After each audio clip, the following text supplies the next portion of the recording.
Good morning. Good morning. Good morning. Thank you.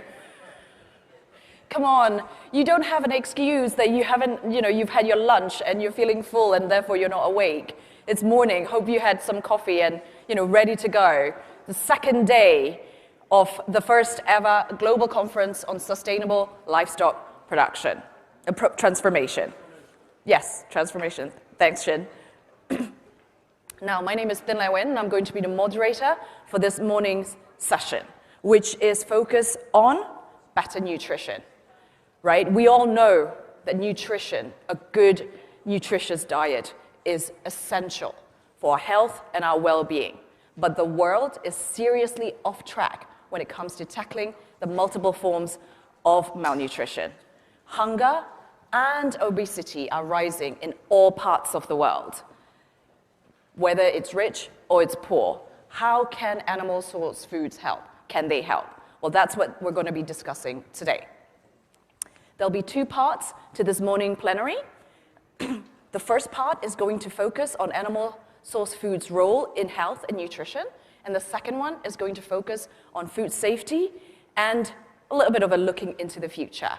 We're going to have keynote speeches and panel discussion for each part. I think you already know the drill from yesterday evening's session, right? But before we start, let me just very briefly go through some housekeeping rules. Number one, very important, please keep your mobile phones and electronic devices in silent mode. Number two, we have translation in all 6 UN languages. So please speak clearly and slowly so that our interpreters can do as good a job as they can. Number three, the session is being webcast and it will be available for viewing later. This is very important, there is coffee and refreshment outside here from 9:30 to 10:30. But that's not an excuse for you to just go out for an hour, okay? We have amazing panel discussions here, so you can go and grab your coffee and come back and join us in the sessions. Now, for those of you who are using social media, the hashtag for this meeting is sustainable livestock. That's in one word, hashtag sustainable livestock.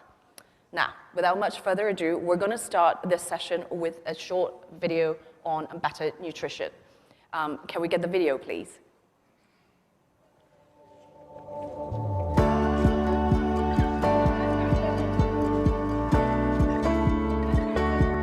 Better nutrition lies at the heart of Sustainable Development Goal 2, which aims to end hunger and all forms of malnutrition while promoting sustainable agriculture. However, progress to address all forms of malnutrition has been slow, further hampered by the COVID-19 pandemic, extreme climate events, and conflict. About 735 million people faced hunger in 2022, mostly in low and middle income countries. Globally, almost 2 billion women and children alone are affected by one or more forms of micronutrient deficiency. Animal source foods play a vital role to meet essential nutrient requirements during key life stages such as pregnancy and lactation, childhood, adolescence, and older age. Healthy diets may include eggs, milk, and dairy products, and moderate amounts of unprocessed meat, in particular low quantities of red meat. Animal source foods provide high-quality proteins, essential fatty acids, vitamins such as B12, and minerals such as iron, zinc, and calcium, which are critical for improved nutrition and health outcomes across all life stages. However, consumption is not equitably distributed across regions, population groups, or income levels. Certain population groups consume little animal source foods, making it difficult to meet the needs for particular nutrients in critical life stages, while others consume too much of some animal source foods with higher risk of adverse health outcomes. Globally, the demand for milk, meat and eggs is projected to continue rising, driven by population growth, urbanization, and rising incomes in developing countries. Animal source foods are derived from a wide range of livestock species and production systems. each with its own set of environmental, social and economic benefits and impacts. And these factors must be considered when developing food and nutrition and agricultural policies in order to optimize outcomes and address potential trade-offs. The first global conference on sustainable livestock transformation provides a forum for all to meet the challenge.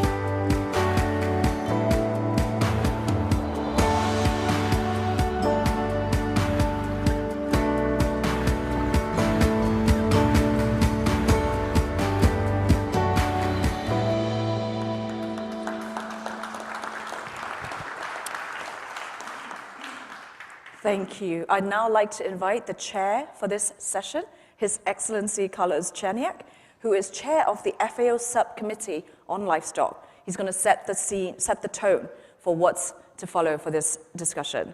Now, this is a newly created subcommittee, and Carlos is actually also the permanent representative to the FAO from Argentina.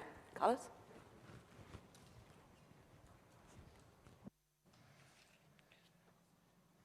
Good morning. Good morning. Okay, now we can start. Esteemed FAO Director General,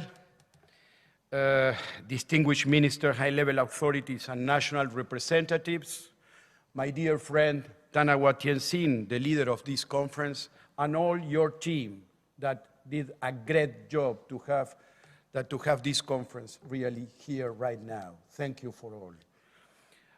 Dear colleagues and friends, brothers and sisters, as the chair of the FAO Subcommittee on Livestock and Argentine permanent representative, it is an honor to participate in this extremely relevant event since it constitutes a great opportunity to gather governments and different stakeholders under an inclusive and transparent platform to foster discussions on how animal farming contributes to global food security, economic growth, social well-being, and environmental resilience.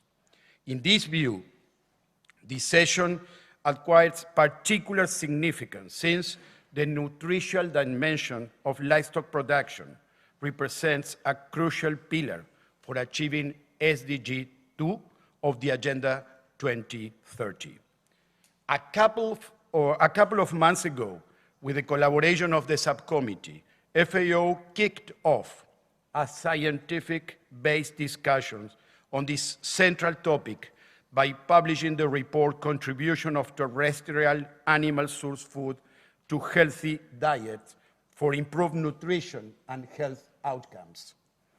Putting ideology aside, among other elements, this sound document clearly showcases that terrestrial animal source foods provide higher quality proteins than other foods.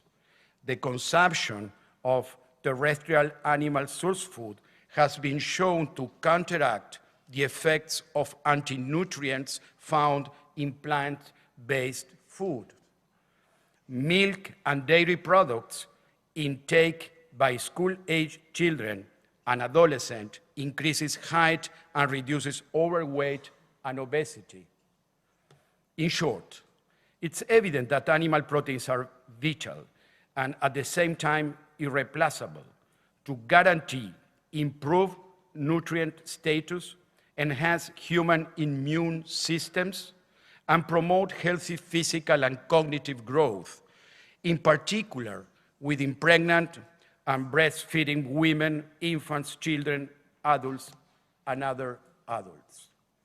In this context, from my perspective, the nutrition benefits of animal proteins for healthy diets are not under discussion. However, this session is essential to address different topics related to the way we consume, produce, and promote food safety.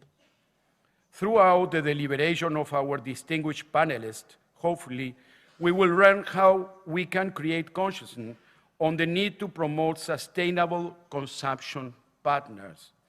What are the alternatives to augment our joint efforts to enhance sustainability within livestock systems?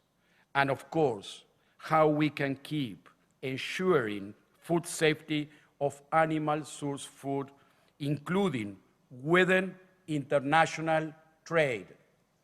I invite you to actively engage in this stimulating session and be hearkening on the thought-provoking panels we have ahead, which of course I will attempt to summarize in my closing remarks.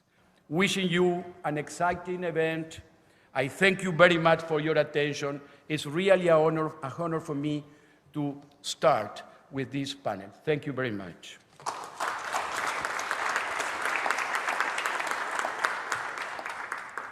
Thank you very much, Carlos, for those opening remarks.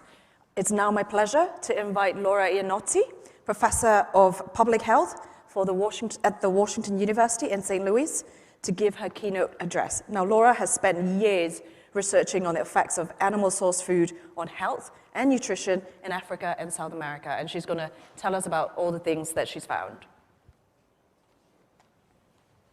Good morning, moderator, Your Excellencies, distinguished ladies and gentlemen. Thank you to FAO for this opportunity. I'm very pleased to present animal source foods for human health and nutrition in this plenary session on better nutrition.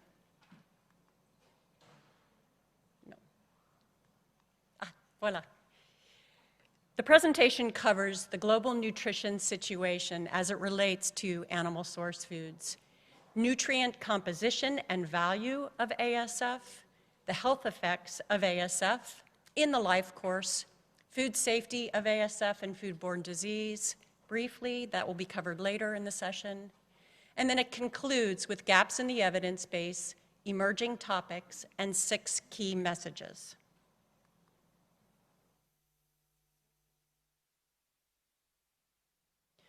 One in 5 children around the world have stunted growth, and 45 million are wasted. 2 billion people are overweight and obese, and 2 billion people experience hidden hunger or micronutrient deficiencies, and over half of children have deficiencies in vitamin A, iron, and zinc. ASF within healthy dietary patterns can contribute to meeting these global nutrition targets and SDGs. As many have already talked about, since 1961, we have seen increasing trends in global food supplies for milk, eggs, pig, poultry meats, while bovine, mutton, goat, and other meats have been stable or have seen decreases. In addition to important fatty acids, ASF provides 18% of global energy in the food supply, 34% of global protein, and bioavailable nutrients that are critical and limiting in the diets of many. However, large disparities exist in the access and consumption of animal source foods around the world, as evidenced here by this figure, with differences in child consumption between the poorest and wealthiest quintiles from nationally representative data from low and middle income countries. Animal source foods contain essential nutrients in highly bioavailable matrices compared to plant source foods. As indicated by the digestible indispensable amino acid score, ASF contain high-quality proteins and several long-chain fatty acids important for brain development and growth. Red meat contains high concentrations in bioavailable compounds for iron and zinc, while milk and dairy products are recognized for calcium content and eggs for choline. Uniquely, animal source foods contain vitamin B12 and several bioactive factors important in human health, but lacking in plant-based foods. Nutrient composition varies in order of priority by livestock species, feeding system, livestock breed, and production environment. This figure shows the varying concentrations of protein, fat, energy content of milk from different animals. The macro and micronutrients in ASF are important for several biological processes. For example, high-quality proteins protects muscle mass. Long-chain fatty acids supports neurodevelopment and cognition. Zinc, present in many enzymes throughout the body, is critical for growth, development, and immune functioning. And the list continues.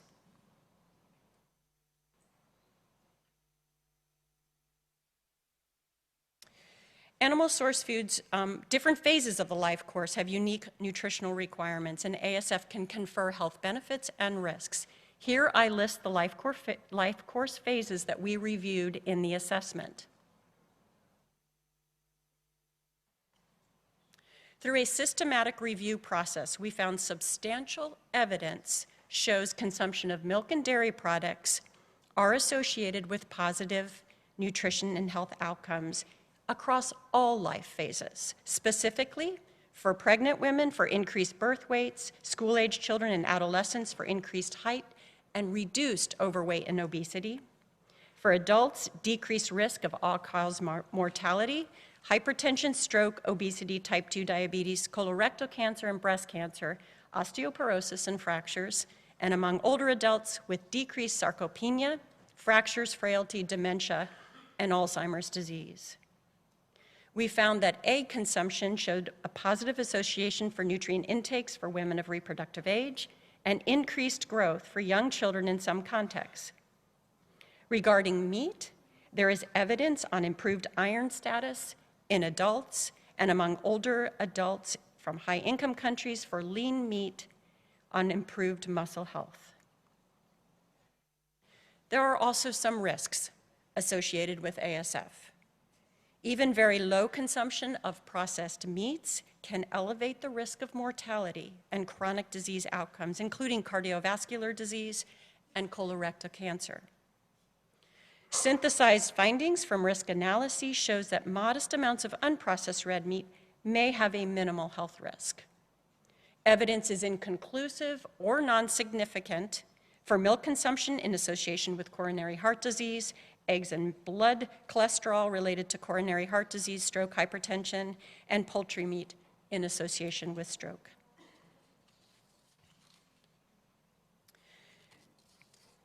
Food safety hazards contribute significantly to the global burden of disease, with ASF comprising an estimated 35% of this burden.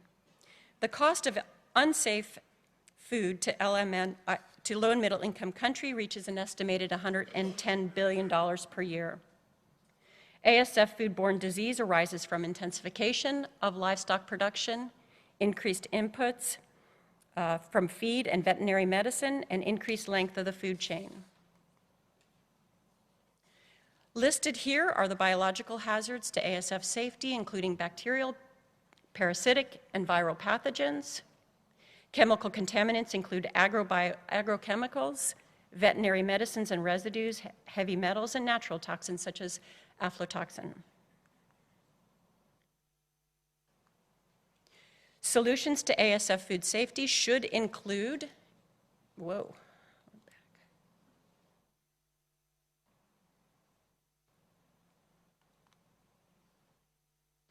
Solutions to ASF food safety should include improved hygiene and sanitation through One Health approach, strengthening food control systems, providing incentives for actors to comply with food safety. In the assessment, we identified several emerging topics. ASF and sustainable healthy diets, the key topic of this conference. The microbiome and ASF. Omics or foodomics and ASF, insects, food safety, cultural acceptance, and sustainability, plant-based and cell-cultured meat alternatives you'll hear about later. And there remains important gaps in the evidence for the following on the frequency and consumption of ASF or reference ranges in healthy diets for several life course phases. Evidence has largely been generated to address questions around the potential of ASF, especially red meat, milk, and dairy products to increase the risk of non-communicable disease. But significantly fewer studies examine the effects of meat from pigs, poultry, goats, sheep, wild animals, and from insects. So in sum, ASF can make vital contributions to meeting global nutrition targets, stunting low birth weight, anemia, overweight, and obesity, yet consumption inequities persist. ASF provide important essential nutrients in highly bioavailable matrices, varying by livestock species, feeding system, breed, and production environment. During phases of the life course, ASF play important varying roles in human health with robust epidemiological evidence available for milk and dairy products, meat and eggs, but gaps in the evidence base for other ASF. Food safety concerns of biological hazards and chemical contaminants should be addressed through regulation and incentivizing actors. Governments agreed to consider the impact of livestock policies, programs, and legislative frameworks on nutrition outcomes. And finally, food-based dietary guidelines may be leveraged to recommend ASF as part of healthy diets, encompassing adequacy, diversity, balance, and moderation. Thank you.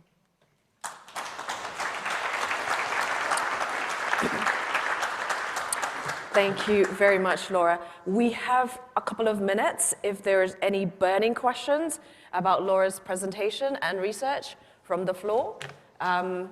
Any thoughts, any questions? We'd like this to be questions that are relevant to what Laura has presented, because there will be an opportunity for you to share your reflections later.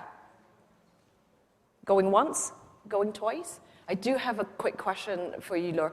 I mean, you were talking about both the rewards and the risks around animal source foods, right? From your research, what has been the best sort of optimum, way to balance those? It really depends on context and the background diet and nutritional situation. So my research has focused in Ecuador, Haiti, Madagascar, and Kenya, where we have very low consumption of animal source foods and high consumption of staple products.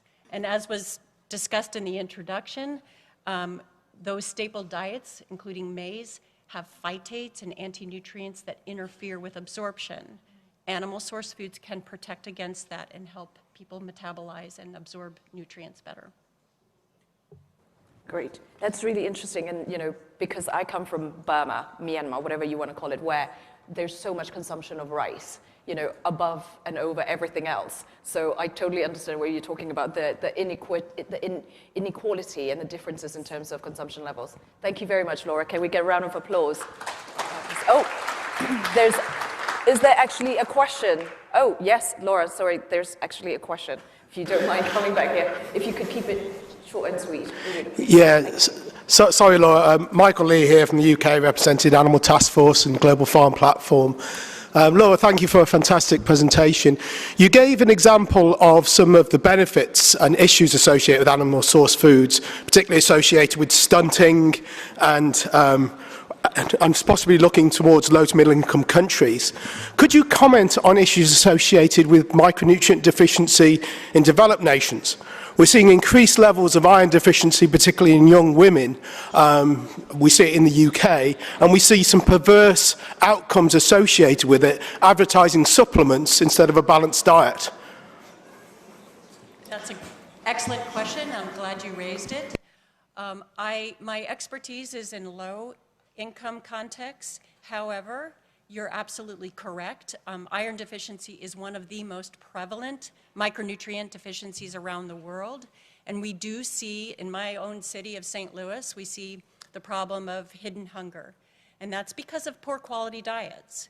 So the work really needs to focus on diverse and healthy and sustainable diets. And animal source foods generally, I think, when we talk about supplements, you can see in the evidence base that single nutrient supplements do not have the same health effect as the whole food and the matrix of the food that contains the different factors acting in interaction with one another. So it's important that we all think about foods, diets, and even food systems and how all of that interacts. Excellent question. Thank you, Laura. I'll let you go back to your seat now. I'd now like to invite Francesco Branca director at the Department of Nutrition and Food Safety at the World Health Organization. Now, Francesco actually started his career in Italy as a scientist at the Italian Food and Nutrition Research Institute. So, of course, who better to be talking about the WHO guidelines and national recommendations on animal source food? Francesco. Well, thank you very much. Good morning, Excellencies, colleagues, Ambassador Cherniak. Thank you for having invited WHO to this important conference. I really would like to pick up where Laura left. And I would like to indicate that the WHO guidance on animal source food really is part of the overall guidance on healthy diet that we have jointly developed with FAO. So healthy diet should provide adequate amounts of energy and nutrients in the first place. Enough, but not too much. Energy should come from a balanced intake of the different macronutrients, particularly carbohydrates, fats, and protein. We should consume a large variety of foods from all food groups, and we should moderate the consumption of certain foods and dietary components which are associated with health risks. A healthy diet should start from birth. The best possible start in life is breast milk. That should be the only source of nutrients in the first 6 months of life. At the age of 6 months, breast milk should be complemented by a variety of food. So these are the new WHO guidelines on complementary food, which are actually going to be published in the next couple of months. And they apply to infants and young children aged 6 to 23 months of life. So the guidelines recommend to provide daily amounts of animal source food, including meat, fish, dairy, and eggs, according to preference and availability. In adults, WHO recommends to moderate the consumption of saturated fats and trans fat, and that's the recommendation which is relevant for animal source food. Saturated fats should not exceed 10% of total energy, and trans fat should not exceed 1% of total energy. Now, red meat and dairy products contain these two nutrients and therefore have to be consumed in moderation to protect from the risk of cardiovascular disease and cancer. Saturated fats and trans fats should be replaced by polyunsaturated fats. And these fats are contained in fish. And so you'll accept that I'm also going to mention fish in my presentation. You know, it's as part of the whole overall category of animal source food. The consumption of red meat and processed meat has been associated to cancer risk. In humans, there's limited evidence for an association with cancer of the colon and rectum, pancreas, and prostate. And there is instead sufficient evidence for an association of the consumption of processed meat with cancers of the digestive system. So for this reason, the International Agency for Research on Cancer evaluated the processed meat as a carcinogen type 1, group 1, but the consumption of red meat is probably carcinogenic and classified in category 2A. So WHO is therefore considering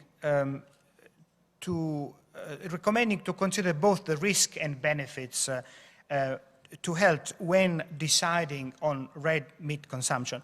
So as we heard, red meat can be an important element of a healthy diet, particularly in children. However, excess consumption is associated to increased non-communicable disease risk, cardiovascular, and cancer.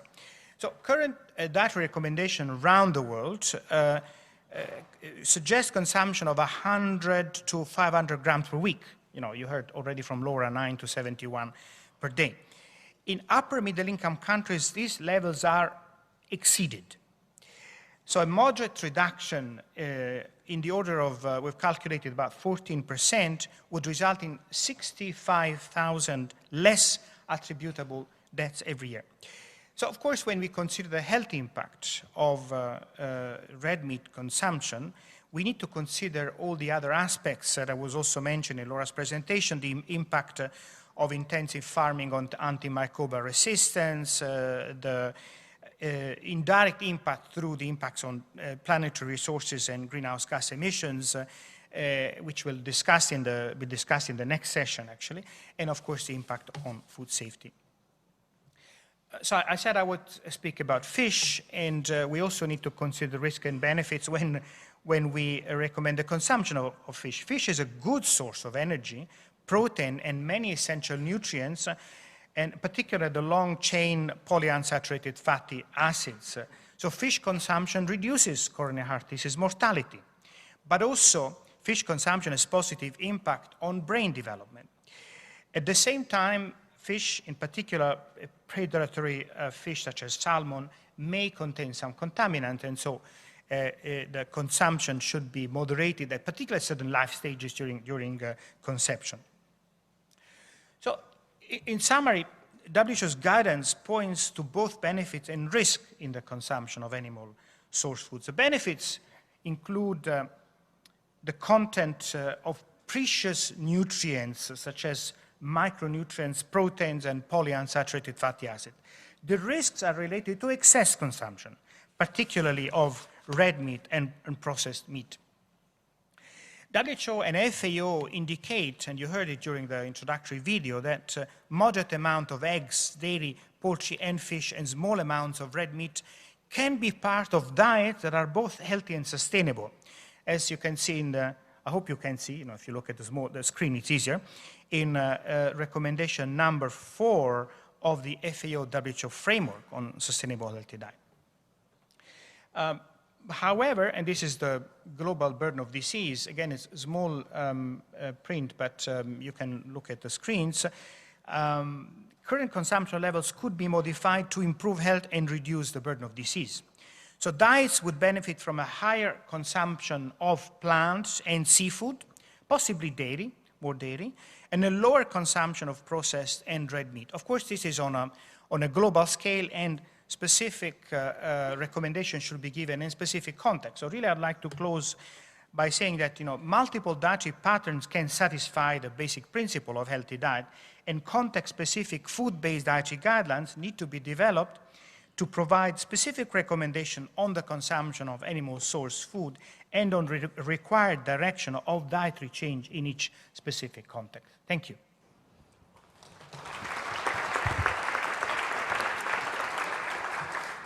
Muchas gracias. Oh, no, grazie mille. Got the language wrong. I think, Carlos, I was trying to actually do the muchas gracias to you. I think you have a question. Si me permiten, voy a hablar en español. Laura y Francesco hicieron excelentes presentaciones y voy a permitirme tener el privilegio de tenerlo a Francesco enfrente para plantear una preocupación que sobre todo viene del sur global, porque cuando se hacen estos análisis técnicos, científicos, que son muy importantes, parten de la base de un presupuesto, que es que los países, que todos los países, tendrían la posibilidad de tomar libres decisiones respecto de lo que consumen. Y no ponemos el mismo énfasis en plantear que tenemos un mundo absolutamente inequitativo, con estructuras económicos sociales absolutamente injustas, y donde los países en el sur global no tienen la posibilidad de acceder a los mismos alimentos que puedan tener en el norte global. Dicho esto, como punto central, remarca la cuestión de cuando uno habla de reducir consumos o aumentar consumos, reducir o buscar balances o equilibrios o dietas saludables, empieza a ser imprescindible incorporar el tema de cuánto cuesta una dieta saludable, cuánto es la posibilidad de los países más vulnerables de poder acceder a esas dietas saludables y cuánta proteína animal necesitan para equilibrar de alguna manera ya distancias estructurales que tenemos. Claro, termino aquí, pero era para provocar una respuesta que, como Francesco sabe perfectamente cuál es mi orientación, mi preocupación, así que gracias por esa respuesta. Yes, please. Thank you, Carlos. I really appreciate it. I think it's a very important point. I cannot agree more. I mean, inequities is a big issue in animal source food. I mean, we have parts of the world where the consumption, exceed perhaps 3 times or more what would be acceptable and, in fact, adequate for health. In other parts of the world, probably we're below the 10%. So absolutely, particularly for young children, as we're saying, in low-income countries, animal source food should become a better source. We live with a world where 3 billion people cannot afford a healthy diet. That's the reality. So how can animal source food be made more affordable to those vulnerable population in low-income countries? I think that's a big question. And the overall reduction in consumption is, of course, to be considered for those countries who have excess consumption and are going to suffer not only the environmental but the health consequences of this excess consumption. Thank you. Grazie mille. I got it right this time around. Thank you. Can we get a round of applause for Francesco? Right, we're now moving to the next segment, which is the panel discussion. So may I ask our speakers for this discussion to come on the stage, please. Once they're seated, I'll introduce them in alphabetical order so that I'm fair, in the interest of fairness. And while they're making their way up here, I just wanted to let you know briefly about a really interesting exhibition that's happening downstairs at the atrium, right? We've spent the past day and this morning talking about all these challenges around sustainable livestock transformation. And at the atrium, you will see 12 success stories of people from all over the world who have actually made that transition. So please go down, have a look, and talk to the people who actually have experienced this and have undergone this. And they're going to be there between 1 and 2, and they'll be there to answer your questions and just share their stories. So remember that. Now that I have our speakers, let's sit down, and I'm going to introduce them, like I said, in alphabetical order and in the interest of fairness. First, we have, to my very right, Anne Mullen, who's a lecturer at the Ryan Institute of the University of Galway, Ireland. Anne was also the chief editor of the prestigious peer-review journal Nature Food. She was actually the editor who launched Nature Food, if I remember correctly. Next to Anne, we have Frédéric Leroy. Did I get that right? Okay. Professor at the Vrije University in Brussels, in Belgium. Now, Frédéric is also a member of the Scientific Council of the World Farmers Organization and the FAO Subcommittee on Livestock. And last but definitely not the least, we have Lynette Newfield, who is the director of the FAO Food and Nutrition Division, and she's also the president of the International Union of Nutrition Scientists. Lynette, can I start the discussion with you first? Tell me, because we've heard from Francesco about the WHO guidelines. Tell me about the FAO's food-based dietary guidelines and how they address this consumption of, terrestrial animal source foods. Sure, thanks. And thanks for the invitation to be a part of this session. It's really exciting to be here and speaking to livestock experts about nutrition.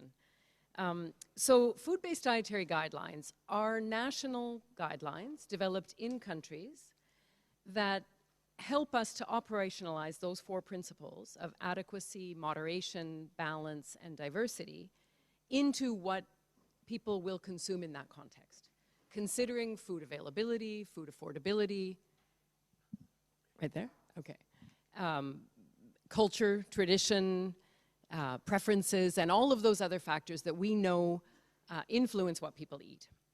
So many of you would know these. They're the food pyramid or the food plate or those different visuals, and they've been used extensively to inform consumer education for a long time. So again, they are based on local and global evidence, such as what we heard this morning. But the critical difference is that they're bringing in those contextual considerations. And so where animal source foods are a part of the diet, they become a part of those recommendations. But they provide you both the types that would be locally available and appropriate, and the quantities that would be aligned with nutrition evidence. So FAO has recently developed a new guidance to support countries in the development of food-based dietary guidelines. And we're calling them this time the food systems-based dietary guidelines, because going beyond just thinking about what people eat, they are also going to be looking at and providing the context so that people can also look, when they are developing these guidelines, at the food systems in which that food is produced. So the approach is underpinned by diet modeling, which uses an optimization model method to balance all of the energy and nutrient requirements while minimizing cost and ensuring all of those cultural acceptability considerations are taken into consideration. But the unique feature of this is that they've now, within that model, embedded the opportunity to include an environmental constraint. So if the country has made a decision that they want to, for example, reduce greenhouse gas emissions, that constraint could be added so that you can optimize the diet for all of those considerations: cost, acceptability, nutrition, and environment, and reaching environment goals. So the last thing I want to mention is coming back to how food-based dietary guidelines are used. They're always been used for consumer education, but that's not enough. That is the pattern, that is the food that the country needs to be able to feed its population healthy. That should form the basis of agricultural policy. Incentives, disincentives, and so forth. And that's something that we haven't done enough of, and that's going to be a big part of our rolling out of these guidelines, is to look at how we can use them better and more to inform agricultural priority setting and address that challenge that was raised, that the food is not currently enough available and affordable for people to consume those healthy diets. Thanks. Thanks so much, Leonard. That's really interesting what you're talking about in terms of how those guidelines should form agricultural policy, because I think we've seen in a lot of countries, both rich and poor, a lot of the subsidies and support goes to staples, right, and not the nutrient-rich foods. And there's a lot of talk around balancing the need for productivity and yield and nutrient-rich food. So that's really interesting, and I think will be an interesting development to follow up on. Frederick, can I come to you next? You've heard now from WHO and FAO how they do all of this, but in your perspective, how can stakeholders contribute and design and work on a debate that is both balanced and inclusive? Because there's, as we all know, there's a lot of emotions and yeah, there's a lot of emotion and debates around these issues. Yes, thank you for the question. I think if you want to have any conversation between stakeholders, you would need to make sure that everybody understands each other and doesn't talk past each other, and also that everybody agrees or adheres to certain rules. So in a way, you would need to create a framework that takes into account or puts forward certain standards of evidence. I'm not saying that's not being done, but there's still a lot of work left there. We see that in the grade versus Nutri-Grade discussion, for instance. So typically, nutritional epidemiology of chronic disease comes with low certainty evidence most of the time. So that means that if you want to couple that to recommendations, you would need a careful approach, right? Because you have low certainty evidence. If you have moderate to strong evidence, you can be bold and you can come up with a big conclusion. If the evidence is that low in certainty that it becomes a risky affair, you may have to consider taking that a level down to the individual and conversations with healthcare professionals or with GPs or whatever, so that you can incorporate it in a more balanced discussion that takes into account values, the financial background, we talked about this as well, and then also that a more balanced approach to risks and benefits. Okay, so if you talk about global burdens of disease and you talk about red meat and what that means for certain types of chronic disease, you would have to incorporate also the fact that it at the same time brings in nutrients, and it's a way of tackling sarcopenia, and it's a way of tackling anemia. So it depends very much then in that case on the individual. And the danger is if you give a blanket recommendation where you just say restrict red meat very harshly, then that message may cause trouble in populations with elevated needs. It's all fine if you're a healthy adult male and you have to reduce a bit your meat consumption, or especially if you have a tendency for iron overload, which comes with health problems. But it becomes much more problematic in other parts of the population. So that's when I think to fully close the circle here, you also talked about inclusivity, and I think we need to better understand diversity, and we need to embrace diversity. So there's a difference between population groups. There's a difference between children and teenagers and adolescents or elderly or young women. That needs to be taken into account, and we try to do that, I agree. But there's also inter-individual difference, and there's a huge diversity within food categories. We often talk about processed meats, but there's a very strong difference between dry-aged cured hams and deep-fried chicken nuggets, right? So they have different health outcomes. There is a difference also, of course, in culture. You need to take into account cultural background to an important degree, because all of those differences are not always captured by blanket recommendations. I think we need more sophistication. I know you have to find a balance between simple messages and addressing complicated problems, but there's work to be done there, I would say. Thank you. I guess, the key point is that one size fits all doesn't work, Exactly. right? It needs to be tailored to individual communities, countries, and even among them you have the subgroups that needs to be taken into account, all the different, right, genetic composition, the dietary, all of that. And actually, I think that segues nicely into the question I have for you about the facts and myths around, the risk and health and benefits of milk and dairy products. And I'm asking because there's, consumers constantly receive contradictory messages around them. So if you can talk a little bit about that, that'd be great. Thank you very much, Thin.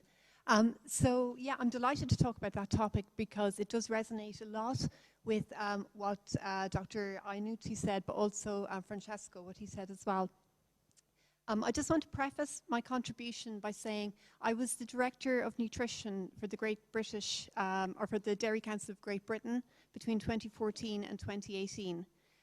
Since then, I haven't worked for the dairy industry, or my research hasn't been funded by the meat or dairy industry. So a lot of my experience is from the Great Britain context, the Western European context, which I think is quite interesting compared to your experience, Laura.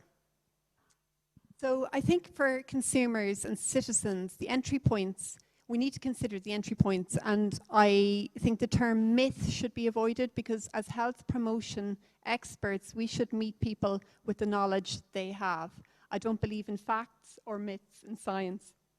But a good entry point we know is that citizens, I think, pretty much accept milk and dairy products are really good sources of protein, really good sources of calcium, B group vitamins, and lots of micronutrients that were mentioned earlier, like iodine, phosphorus, and potassium.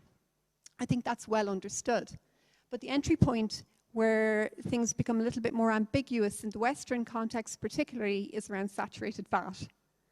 And that's what I want to address immediately. In two contexts, I want to talk about saturated fat and what I call cardiometabolic disease, and we'll talk about that in a moment, but also saturated fat and cancer risk, which is what Francesco spoke about as well. The evidence base does suggest that saturated fat, we know for decades, is associated with high cholesterol and heart disease. That has been shown over the decades from the 7-country study onwards, and very recently a Cochrane systematic review has again said that saturated fat is associated with cardiovascular events, but not necessarily cardiovascular mortality, but cardiovascular events. So we accept that. We also know that dairy and milk are very good sources of saturated fat, but this is where I want to bust a myth, if you like, even though I said there's no such thing as a myth, but I'm going to bust that as well. The evidence on dairy milk intake and cardiometabolic risk, so we're talking heart disease, type 2 diabetes, stroke, hypertension, etc., is actually quite surprising. Most often, very big, highly powered meta-analyses from systematic reviews have shown a neutral effect or hint at a potential protective effect of milk and dairy products and these cardiovascular outcomes. And yogurt just takes the biscuit. Yogurt is associated with an inverse risk of type 2 diabetes in the future, and that's been consistently shown by the evidence. And in fact, a very recent study called the PURE study, which was across 5 continents, again enhanced that effect, or substantiated that effect, that dairy products in that study were associated with decreased risk of various cardiovascular outcomes and type 2 diabetes.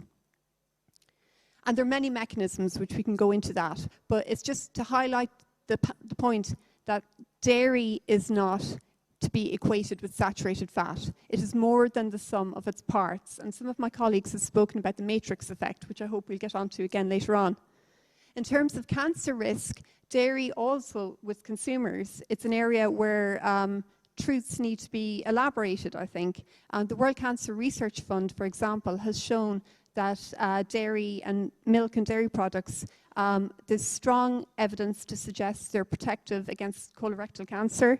There is limited evidence to suggest a decreased risk associated with premenopausal breast cancer, and there is limited evidence to suggest a detrimental effect at high intakes with prostate cancer. So these are things that we all need to talk about.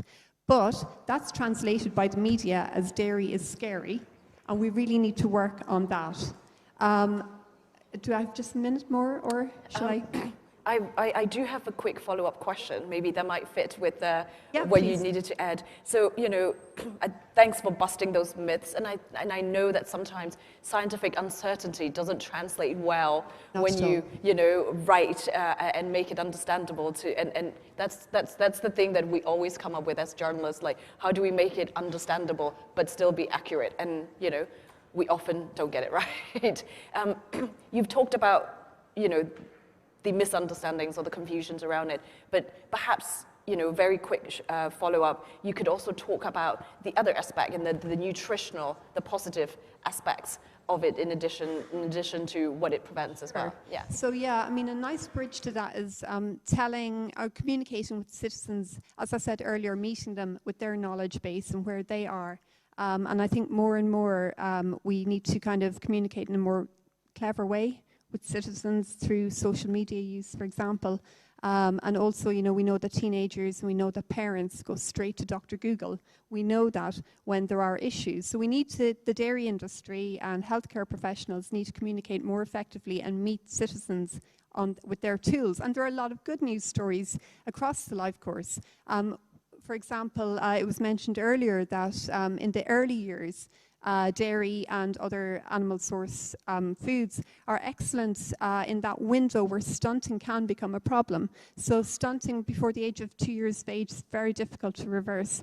Dairy I'll speak about dairy, but also animal source foods are excellent to promote linear growth at that stage. Casein in particular, a protein that's found in dairy, stimulates growth factors, which stimulate in those early years linear bone growth, the deposition of bone mass, and also skeletal function. So in those early years, dairy is very critical, I think, globally in the fight against malnutrition with an eye on stunting. One of the myths we often hear as well is about dairy and obesity, or dairy being fattening, if you like. And in the school-age years, studies have shown that dairy consumption is associated longitudinally, so future risk, inversely associated with obesity, in other words, protective. So for that reason, school-age children, the inclusion of dairy in their diet is believed to have long-term benefits in the fight against obesity. Somebody mentioned in the UK, teenage girls are at great risk of micronutrient deficiencies.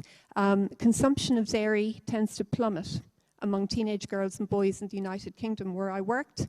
And in fact, teenage girls about 50% are at the lower reference nutrient intake for calcium, and about 27% are at the lower reference nutrient intake for iodine, which means a huge proportion of our teenage girls are on the verges of micronutrient deficiency. And indeed, that was shown with school-age children, school-age girls in the UK. A researcher has looked into iodine deficiency and says it is actually mild to moderate among that cohort.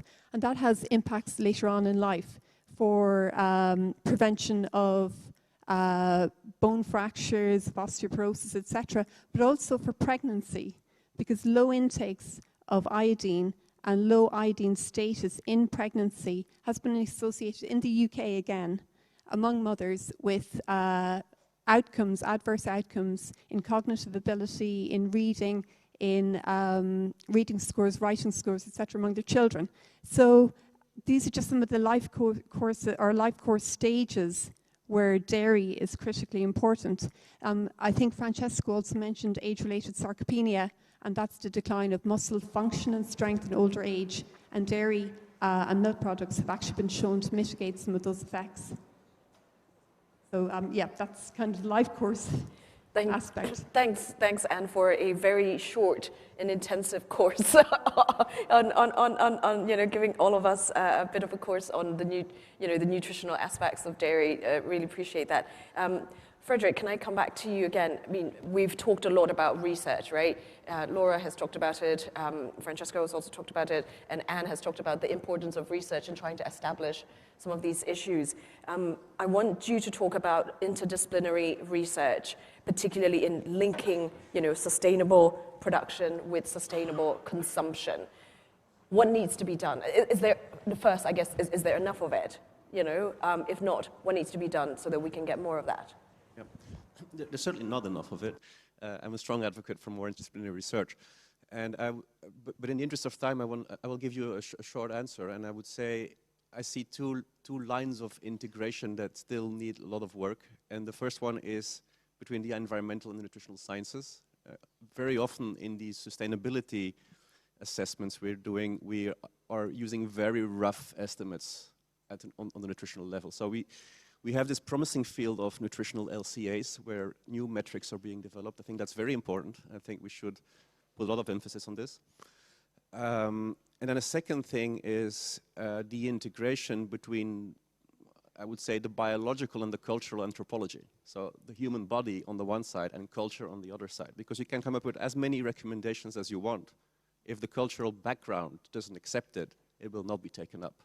And that has to do with traditional patterns of diet. It has to do with the resources that are available for agriculture in a certain country. That's fundamental. So you need the anthropologists to come in, you need the sociologists to come in and understand the human needs in their wider sense, beyond Maslow's pyramid's first layer of biology. Right? That's extremely important. And then as a last short point, I would say we absolutely have to talk about the elephant in the room, which is the Western diet and its ultra-processed food culture. If we do understand, if we really understand the devastating effects of that culture on both health and the planet, then we will start also understanding how valuable animal source foods can be in healthy dietary patterns. And then we will probably reappreciate some of their contributions. Thank you very much, Frederick. Lynette, let's close out this discussion with you before we go to the participants. Excuse me, one of the things we've also heard, and from Francesco, was also the fact that 3 billion people around the world cannot afford healthy diets. Can you talk a little bit about what FAO is doing, helping member states to improve that situation? Sure. This could take a lot longer than we have. So I'm only going to focus on 4 areas of work, okay? So first of all, data compilation and access, evidence generation, consolidation, and normative guidance, technical support and capacity development, and advocacy.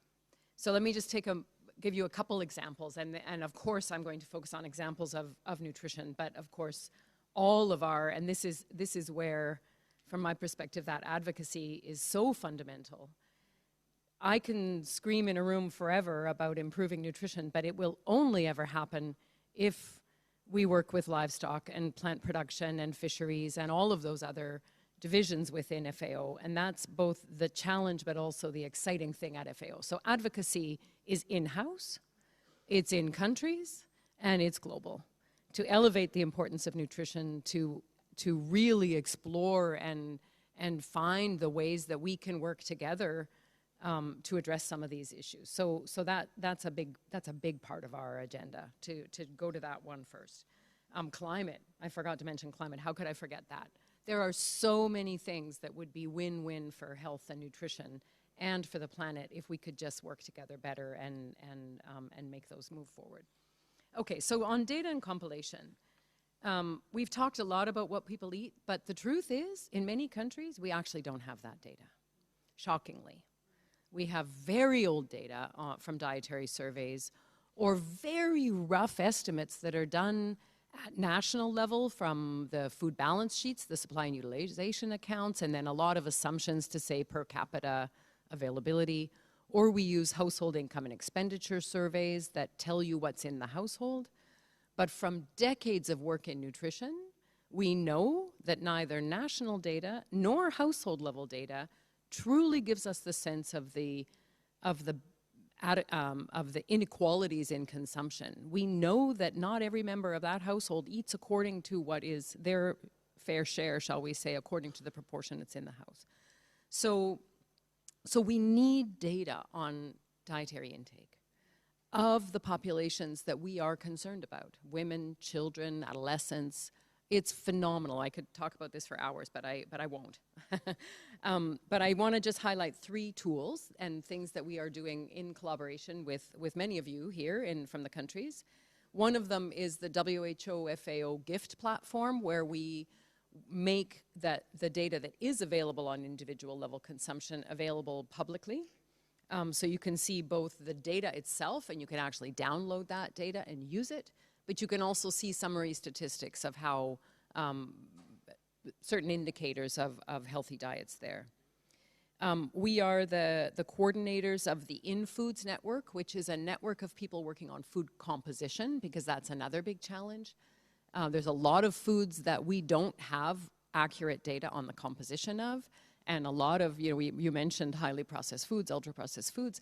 There's a lot of that we don't have good information on the composition because the data is proprietary within the country, and we don't have that data in these food composition tables. It's very problematic. So we are doing a lot of work to increase the quality of that data, consolidate, etc. And then just a little bit of an advertisement. We will be launching very soon the food and diet domain on FAOSTAT that will take that national level data from the supply and utilization accounts and the household data, and where it's available, the individual level data, and you'll be able to make comparisons across those 3 data sources, which is really fundamental to be able to identify where some of those roadblocks are in accessibility, availability, affordability. So then very quickly, because I went too long on that one, get excited about data. Evidence and normative guidance. You heard about a lot already about the report that was a joint effort of the Livestock and the Nutrition Division. You've also heard about the joint effort that we're working on with WHO on updating our guidance around what constitutes a healthy diet, which we'll be releasing soon. And then, of course, there's a lot of normative guidance. And just to mention one, there's guidance on homegrown school feeding. We've heard so much about the importance of a healthy diet for children, and we know they do not have access to that. So this guidance around homegrown school feeding helps schools link with local producers so that those nutritious foods that are locally being produced can be procured through public procurement systems and used in school food and nutrition programs. So a real win-win again for livelihoods, for agriculture, local agriculture, and for nutrition.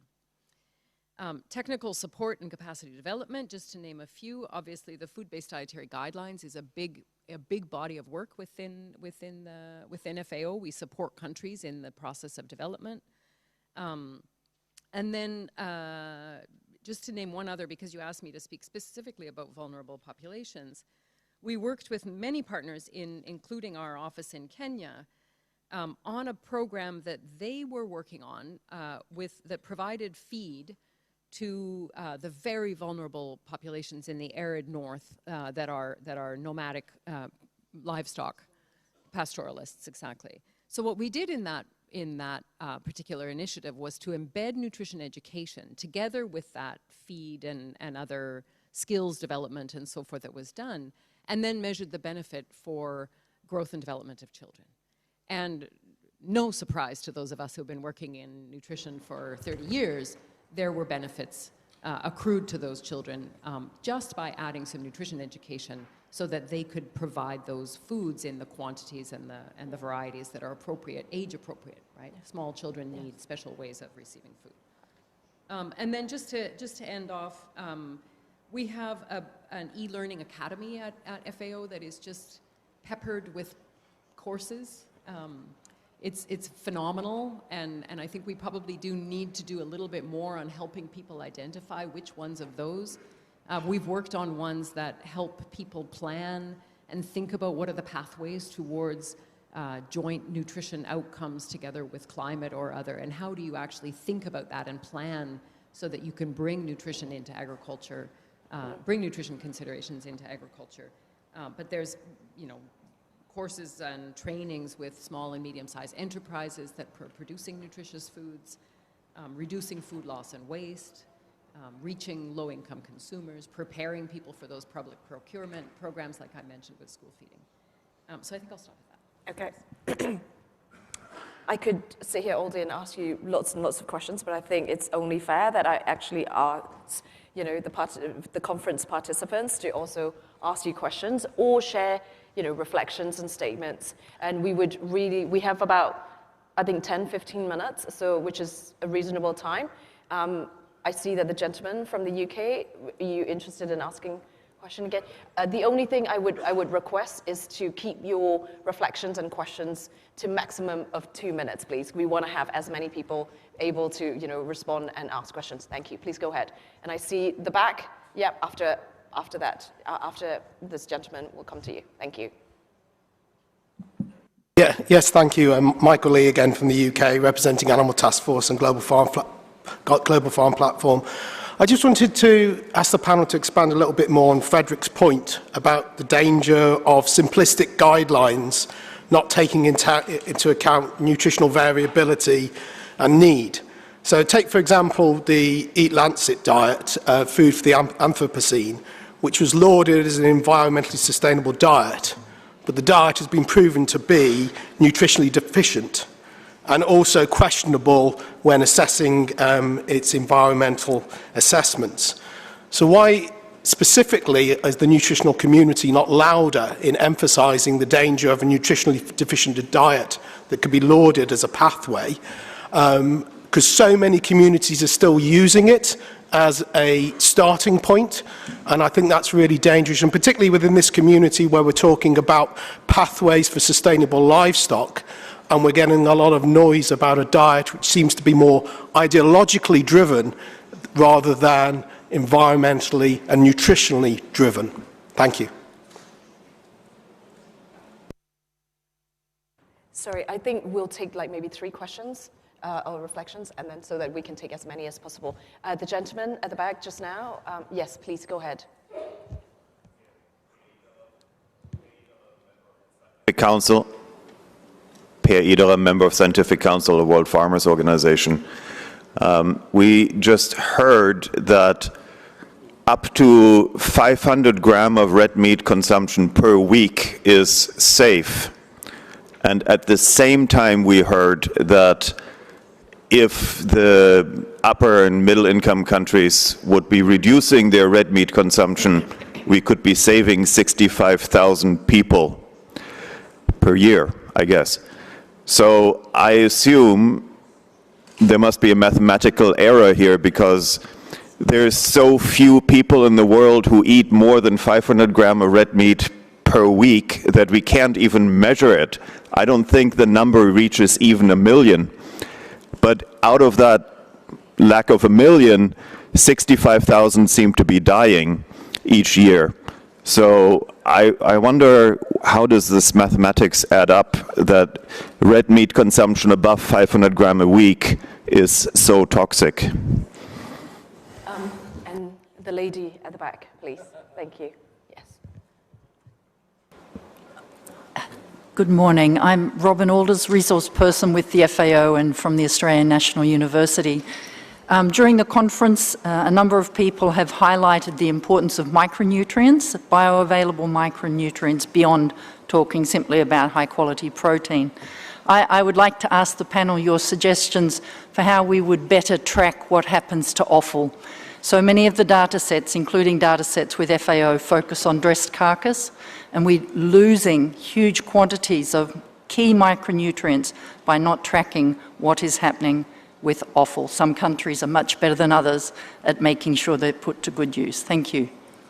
Thank you, Robin. Looking forward to hearing your keynote later as well. So there's the question around the Eat Lancet, there's the question around the 500 grams, and tracking offal and the micronutrients. I'm going to be democratic. Who would like to start and who would like to tackle which of these difficult questions? Yeah. Okay, so let me start with the Eat Lancet. So I'm not going to speak in favor or against, but I think fundamentally what is the healthy dietary pattern and where you rationalize the principles of a healthy diet, which are definitely adequacy. It must meet nutrient needs. That's essential. All nutrients, known and unknown, right? So adequacy, balance, moderation, and diversity. Diversity partly because that helps us reach adequacy, but diversity also because there are so many things that bioactive components that we don't even know yet, but we know within those foods, and it's different when you eat the food than just the single nutrients. So the nutrition community is coalesced around the reality that food-based dietary guidelines are the local manifestation of what is a healthy diet in context. And I think we need to be really strong in saying that, and those types of studies can be provocative in exploring new areas. I mean, how many of us were thinking about it and talking about it and exploring so hard the relationship between nutrition and environment before Eat Lancet? So it helps us, it's a part of that, it provokes us, but yet we do have to come back to the local context where people are consuming and bring in those traditions, et cetera, and again, grounded in food-based dietary guidelines that meet, hopefully, optimizing cost, affordability, traditions, culture, preferences, accessibility, and environmental considerations simultaneously. I'll leave it at that one. Could I just add to that? The Eat Lancet paper, I think, is, like Lynette, I'm neither going to speak for or against it, but I found it really refreshing as a scientist that, finally the research was linking nutrition with sustainability, environmental sustainability, human health with planetary health. Whatever about the content, that actual ambition was novel, it was a game changer, and I think we've an awful lot to be grateful for with the Eat Lancet. It really set a mark, and it set a mark even for journals like the journal. I was the chief editor of Nature Food. It opened up this whole field of sustainable food systems that married planetary health with human health, and that's incredibly important. One issue that I would just sort of reflect on is the fact that the terminology used, plant-based diets, is also, great. Plant-based diets like Eat Lancet, like the Mediterranean diet, do include animal source foods. Of course they do. But I worry that the term plant-based has been hijacked to a certain extent around plant-based foods. So that's an area that I would like to, have more conversations with colleagues about. We have an issue, I think, with almost corporate capture of the term plant-based foods, when the reality is a plant-based diet actually does include animal source foods. Maybe I can add a little bit to that discussion. I find it an odd exercise to design a planetary health diet, as if we could design a planetary health diet that is universally applicable. I know that they have certain windows in place, but those windows are tiny. And in the end, the diet prescribes something like, 14% of your calories have to come from animal source foods, or you could even go to 0 as long as you take B12 supplements. Now, you're entering a risky zone there. If we talk about harms and benefits and if you talk about balanced diets, you're entering a zone that we know is risky. We've seen the calculations, the diet is deficient in certain nutrients. Now, we also know that if you look at national diets and you go below a certain threshold, which is about, let's say, about 30% of your calories from animal source foods, if you go below that, you see all sorts of micronutrient deficiencies popping up. And the difficult ones, iron, zinc, B12, vitamin D. So if you're entering that zone, if you're going to prescribe a universal diet into that risky zone, you're asking for trouble. And in a way, the diet was designed to tackle chronic disease. That was the basis of the design. The environmental part was secondary. The design was based on Harvard's health theory. Now, we know from the Pure studies that were mentioned before that the more people adhere to the Eat Lancet diet, so they have mapped the adherence to the Eat Lancet diet and the effect on chronic disease, and the relationship is flat. In contrast to the Pure study, which shows protective effects from vegetables, seeds, nuts, fish, and red meat actually turns out to be quite neutral in the entire story. So we need absolutely evidence-based discussions that take into account nutrient adequacy and that are absolutely evidence-based on the targets we're putting forward. If you're going to use extreme targets, you better have very good evidence. Thank you. Yes, please. I see that we have another round of interventions, at least from 5, and that will be the maximum we can take. But it would also be good to address the two very briefly. So, Lynette, if you are able to, please do. On offal, that's a very good point. I think offal is a part of the dietary tradition in many countries, and always when we don't have the data, it becomes problematic. So, all for ensuring that we have all of the data that we need, both on the consumption side, because where we don't have dietary surveys, we also don't know whether it's part of the dietary traditions, and also as you are sitting more on the production side. Inconsistencies in the evidence, yes, we definitely have challenges around that, and I can't speak specifically to the point because we would have to go back to those individual studies, but I think it is, I don't know, Anne, are you familiar enough with those, or can we just leave it as we have work to do? This is one of the challenges. We've talked about the issue of looking at the kind of epidemiological data that we use for these kinds of associations. There are always a list of assumptions that have to go into those models.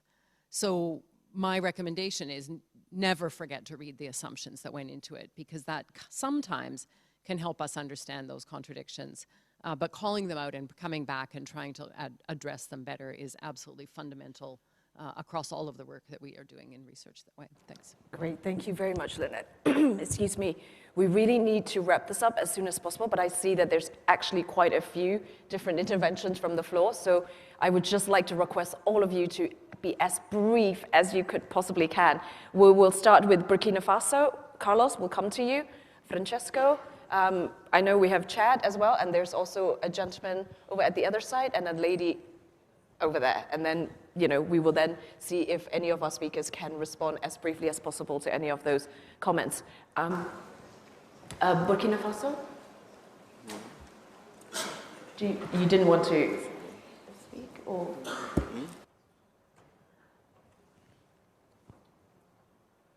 No? Okay, Carlos?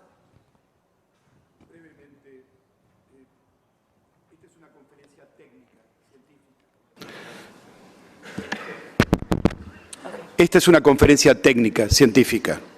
Yo no soy un técnico y un científico, pero tengo sensibilidad política y hay cosas que los científicos no suelen decir, pero que los diplomáticos o embajadores o políticos sí decimos. Entonces, permítanme, con mucho respeto a los científicos, decir alguna cosa muy breve, que es, a veces, cuando se intenta darle estatus de científico a algunas dietas que no tienen ese estatus y ese rigor científico, Uno podría imaginar que puede ser una cuestión de ignorancia, pero también puede haber intereses económicos detrás y grandes negocios económicos detrás. Por lo tanto, yo creo que hay que ser también muy claros y concretos, que incluso sobre el ropaje de lo científico también se juegan intereses económicos muy fuertes en el mercado global. Digo esto porque ser ingenuos sobre este tipo de cuestiones sería absolutamente... Todos sabemos que cuando éramos chicos lo que decía la televisión supuestamente era la verdad. Hoy las redes sociales parece que han reemplazado a la televisión y son los que tienen la fuente de la verdad. Pero detrás de esas redes sociales hay muchos intereses económicos y mucha manipulación en la información. Nuestras organizaciones tienen que trabajar muy seriamente en los mensajes para equilibrar esa manipulación. Muchísimas gracias. Gracias. Francesco? Thank you. I just would like to respond to the question about the 65,000 deaths. And so the recommendation of 500 grams maximum is what comes from the recommendation of different health bodies. Okay. Now, the consumption is actually quite higher in many countries. The consumption, for example, in the United States, on average, per capita, is 731 grams per week. On average, it means that you have very high consumers and then lower consumers. So, unfortunately, in many countries, high-income countries, the consumption is much higher than what is acceptable in terms of health and could be reduced with great health benefit. The data on 65,000 lives saved comes from a modeling studies in upper middle-income countries.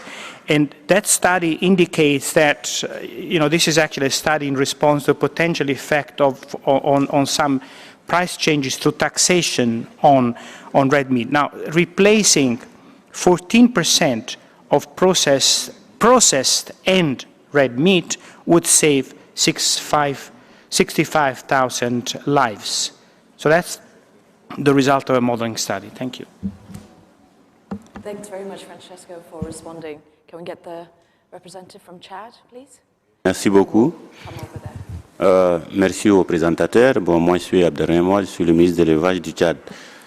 En tout cas, parlant de mythes, chez nous, il y a beaucoup de mythes en Afrique, mais quand même, moi, j'ai des exemples concrets. Hein. Par exemple, une fois, moi, je suis parti, j'ai un problème de genou.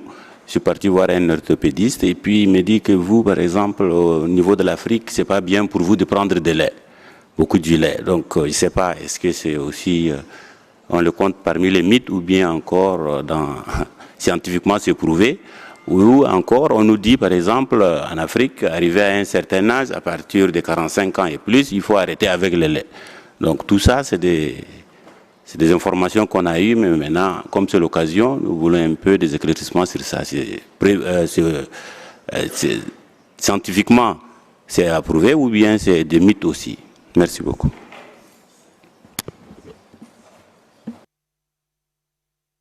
Thank you, gentlemen.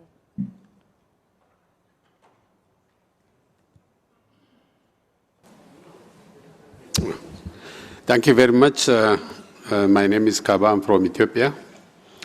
I think since the discussion is more on technical person, I just want to ask one question. Is there any possibility to have a balanced diet, leaving meat outside? This is my question. I was just to raise about vegetarians when they are having egg and milk.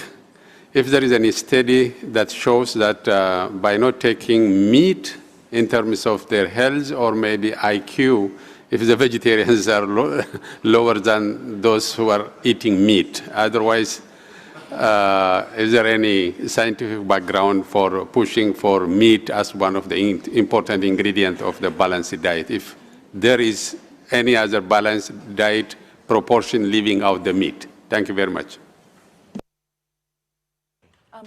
I'm sorry, I just realized that there's suddenly a lot more people who have who wanted to intervene. So we would try and take as many of it as possible, but we are actually running over the time for this particular panel. So we will take everybody who have pressed speak for now, but please, unfortunately, we won't be able to take any more than what we already have on the list, because otherwise the event will very much go over time. And again, could I just ask you all to, and thank you very much for everybody for keeping to time, but I would just like to re-emphasize it. So we'll take, I see that there's 2 more over there, 1, and then 2 over there. Once that, we'll close out this panel.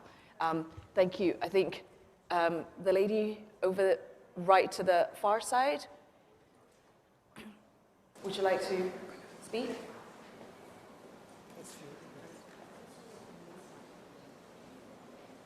No, I mean, there's I can't, unfortunately. Oh, yeah. Okay, no, that's okay. Yes, the lady in red jacket? Yeah. Yes, please. Yeah, thank you. I'm representing Sri Lanka. I'm attached to the Ministry of Agriculture. Thank you for inviting the Sri Lanka for this forum. Thank you, FAO. I directly ask my question because we are, at the moment, we are implementing small-scale domesticated poultry projects among low-income people in the country, and that is linked with the school meal programs. That school meal programs are also going for the low-income families, the children of low-income, the regions. So my question is, what is your recommendation of egg consumption per person per day, especially for the children, and also the quantity of milk per person per day? How many milliliters per person per day? Thank you. Thank you very much. I think, yes, the lady in red, please. I think you need to, yes, okay. Good morning. My name is Janice Giddens, and on behalf of the International Dairy Federation, I would like to thank FAO for hosting the first ever FAO conference focused on sustainable livestock and the critical role it plays in nutrition and sustainable food systems. We would also like to say muchas gracias to Ambassador Cherniak for his leadership on the Subcommittee on Livestock and for tirelessly championing the benefits of livestock production and animal source foods. Milk and dairy foods provide a nutrient-rich package of high-quality protein and bioavailable nutrients that help achieve global nutrition targets and support positive health outcomes, which you can learn more about on IDF's website.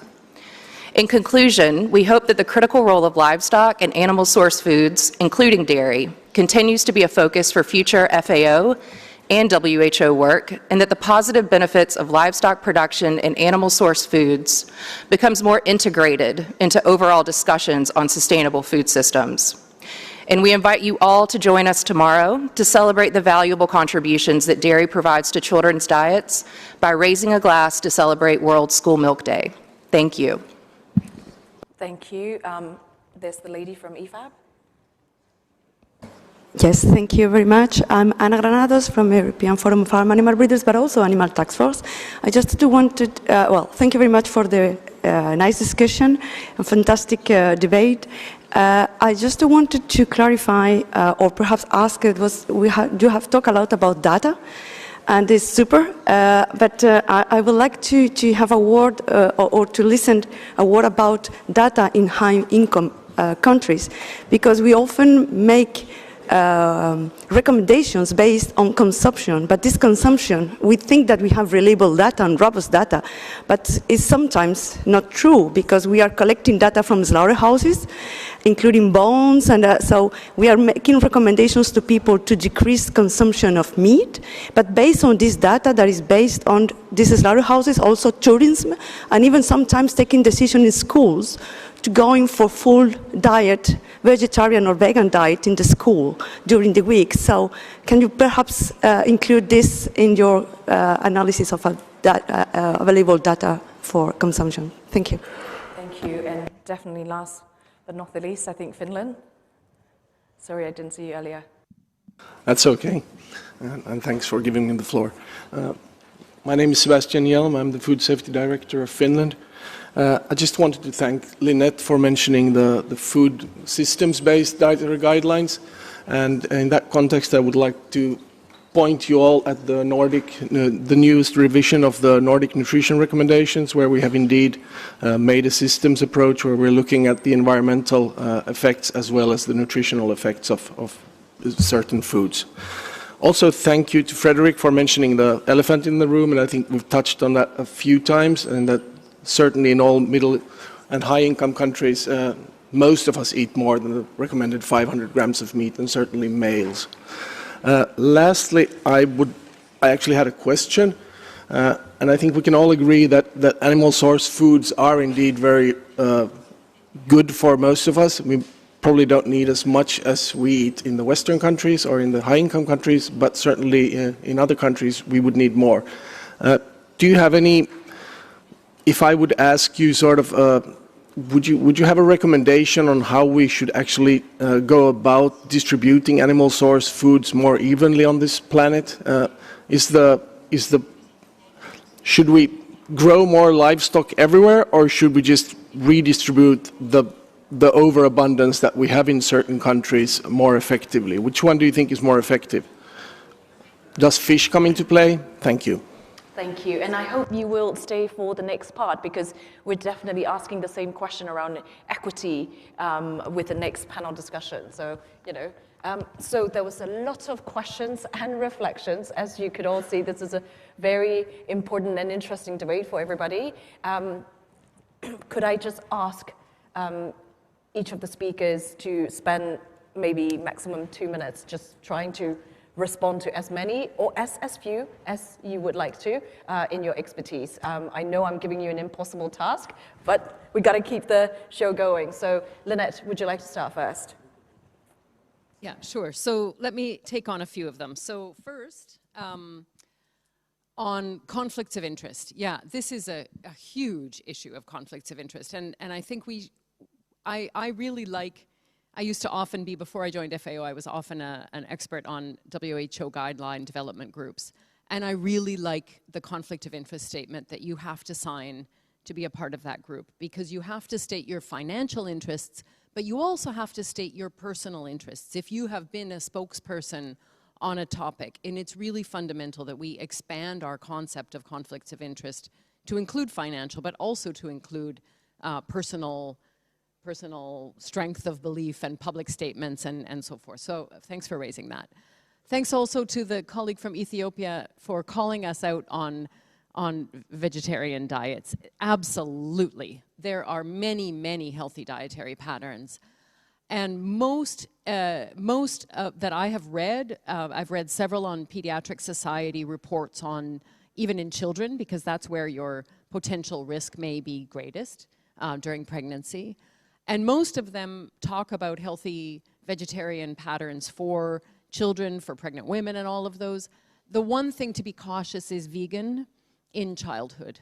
It is difficult to meet all of your nutrient needs as a vegan during those critical stages of growth and development. Not impossible, but that individual should probably be followed by a medical professional to ensure that they are really meeting all of their nutrient requirements during those critical times when they eat small quantities, but their nutrient requirements are enormous.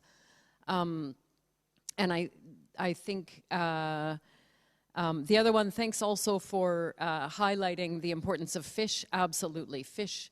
The report that we talked about was terrestrial animal source foods, and I've already been talking with my colleagues in the division to say, why are we not doing a similar report on aquatic foods? Aquatic foods are a critically important part of a healthy diet in many parts of the world, and we do need also an evidence summary of where do we stand on and fish, seafood, and other aquatic foods, because it's not only fish and seafood, there's also a lot of plants and things that are consumed. I think I'll leave it at that. Thanks. Frederick? Let me just maybe comment on the point of removing meat. Is it possible? Of course it is possible. There are many, many ways to go through nutrient adequacy using nutrient-dense foods. It's just if you're going to take a decision of dropping or of eliminating certain nutrient-dense foods, well, you may have, it becomes more complicated. But it's certainly not impossible. The more restrictive you become, however, I mean, if you will also stop eating fish and eggs and dairy, the more difficult the puzzle becomes. And then you need nutritional education, you need supplementation, you need fortification, you need all those other options to complement the picture. So there are many we are omnivores, and we have, as human beings throughout evolution, we've conquered many ecosystems using local resources that range from being completely animal-based to be very heavily plant-based. So there are lots of options there. But it's just the more restrictive that you become, the more you throw out valuable nutrient foods that have very high bioavailability of certain micronutrients and have high quality protein, the more you complicate things. Yeah, I'd like to just return to the first comment around the role of scientists and policymakers in the area of food, not just in nutrition and health, but also food systems more generally. The science policy interface is this lovely little term. I think that when I was in Nature Food, we'd started to publish quite a lot about the technicalities of the science policy interface. I think those technicalities need to be thrashed out, and you mentioned conflict of interest being one of them, of course. But I'm just going to challenge policymakers and decision makers here. Scientists, we can't help it, we speak a different language. I'm sorry. But the science policy interface and meeting halfway is an amazing opportunity for policymakers to take the lead from science. So too often in scientists like me, I suppose, and when I was a publisher, we put it back to scientists. What's the policy relevance of your work? Give us a policy statement, write a policy brief. We're not trained to do that. We're scientists. No, I think this is a great opportunity. I think it's, you know, if we can find mechanisms, and we did try to do it with Nature Food and the other nature research journals, to use a platform like the FAO, like scientific publishing, to bring policymakers in.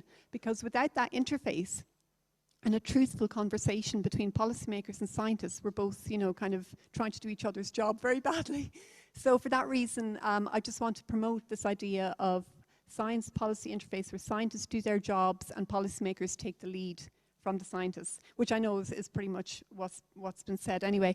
In terms of, I just want to go to the final point that was made around equity, and it just reminds me of, again, some lovely research that came out of the US that took the food balance sheets, the FAO food balance sheets, and looked at the flow of food around the world, but then they translated it into nutrients. And that was really interesting because it showed how nutrients flow from one country to the next, where there's micronutrient deficiencies in one context not being addressed by food flows. It was a fascinating piece of work. I just want to flag that because I think nutrient equity is a really important concept. When we have 10 billion people to feed equitably, we need to make sure we're addressing micronutrient concerns, and nutrition security in some ways trumps food security in some ways. Thank you. Thank you very much, Anne. Can we get a round of applause for all of our speakers?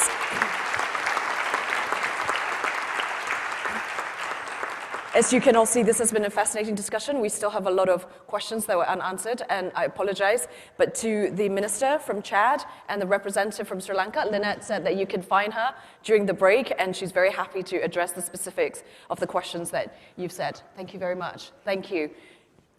We're now going to start the second segment of this plenary session, and we have the next keynote speaker, who is Marouche Tak, who is the senior lecturer in agribusiness at the Royal Veterinary College at the University of London. Now, Marouche is actually a trained economist, and she uses microeconometrics and political economy lens to understand the linkages between food systems, nutrition, and sustainability. Marouche, all yours. Then, just checking if my slides are working. Perfect. Thank you everyone for joining and the FAO for this invitation. It is my pleasure today to present some insights on the drivers of supply and demand of terrestrial animal source foods. This is an assessment of the current evidence and gaps in our understanding of this topic. Okay, it's a bit of delay in moving my slides. There we go. As described in this slide, as described in the previous panel, the animal source foods are known to improve nutrition, and the livestock sector is one of the fastest growing agriculture sectors as meat supply increased over a fourfold rise in the last 6 decades.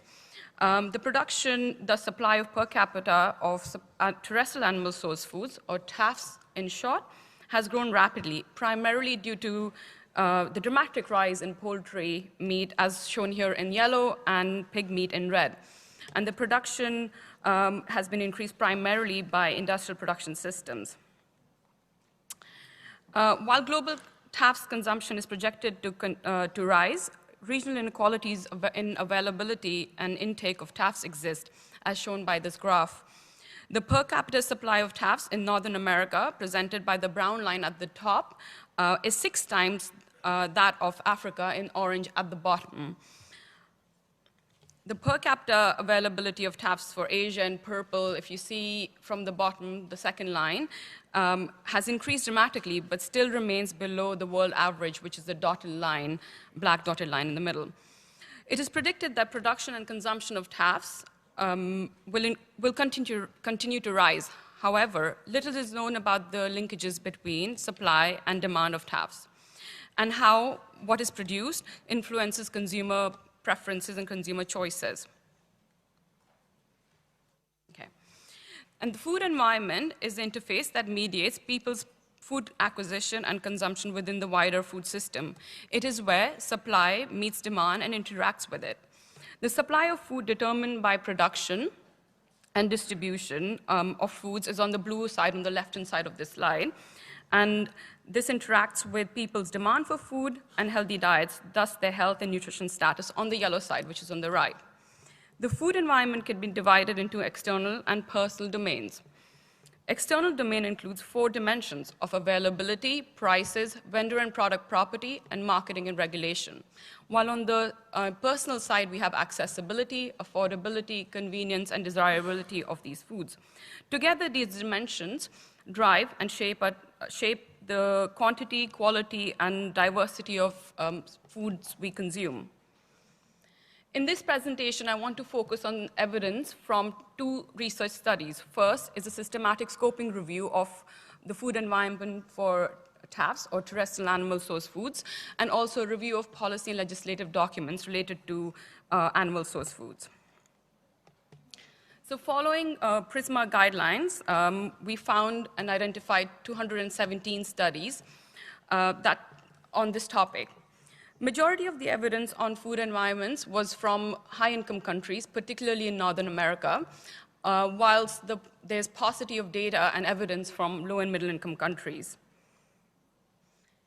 I do apologize for this interesting, colorful diagram, but what it tries to show is the linkages between the evidence in terms of the dimensions of food environment that the literature has focused on, and in relation to the different TAFs on the right-hand side of this graph. So if you see the thickness of the lines represent the level of evidence. So on availability, the blue side links straight to milk and dairy products, which is where majority of the evidence is. Okay, where were we? Okay. Additionally, most of the studies evaluated the role of TAFs together with other foods, making it difficult to capture TAFs, how TAFs were acquired and within the food environment. And evidence from high-income countries particularly focused on availability of milk and dairy products and meat together, all of the meats together. There is some evidence that the relationship between price, affordability, and acquisition, but primarily for meat and milk. Finally, the evidence from low and middle income countries focused primarily on desirability, and I'll talk about that a little bit in the next few slides. But first, let me come to high-income country. Here, the evidence focused on availability of TAFs within the home, neighborhood, and school food environment, particularly in United States of America. There is broad consensus in America that the availability of meat with more than 10% fat and milk and dairy products with more than equal to 2% fat were more readily available, but also cheaper than the low-fat alternatives. Often small stores with limited services lacked availability of low-fat TAFs in comparison to large stores such as supermarkets. These small stores were likely to also serve poorer and marginalized communities, such as Black communities and indigenous groups. So coming to low and middle income countries, the evidence suggests that the demand for TAFs is generally elastic, which means if the price of TAFs increase, there is going to be a strong response in terms of purchase patterns from the consumer side, and thus changes in consumption of TAFs from within consumers, which makes affordability a key constraint towards intake of more intake of TAFs. This is particularly true for rural areas in low-income settings where TAFs were found to be unaffordable. Finally, the evidence points towards gendered consumption of TAFs. That is, women are likely to consume less TAFs, particularly outside the house. And taboos and social norms govern consumption practices, in particular to meat and egg avoidance and aversions for pregnant women.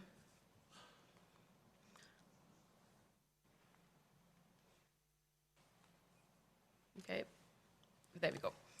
Most importantly, the scoping review identified gaps in existing literature. While the list is long, I want to focus only on a few gaps today. Firstly, even though we had 217 studies, there is paucity of evidence across all dimensions of the food environment, but particularly for low and middle income countries where the burden of malnutrition is the highest. Second, we know a little about the efficacy of infrastructure, such as cold storage in the value chain and also within the household. Better storage facilities can help increase perishability of TAFs and thus reduce occurrence of foodborne diseases. While we know that accessibility is a key barrier in acquisition of healthy foods, research has paid little attention to it.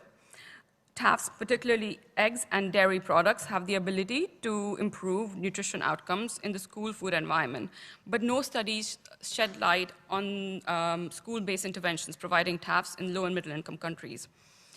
There is also little data on TAFs consumed away from home and through online purchases, which have become quite an important demand trend after COVID. These evidence gaps exist partly due to the lack of appropriate methods and metrics to capture linkages between production and consumption.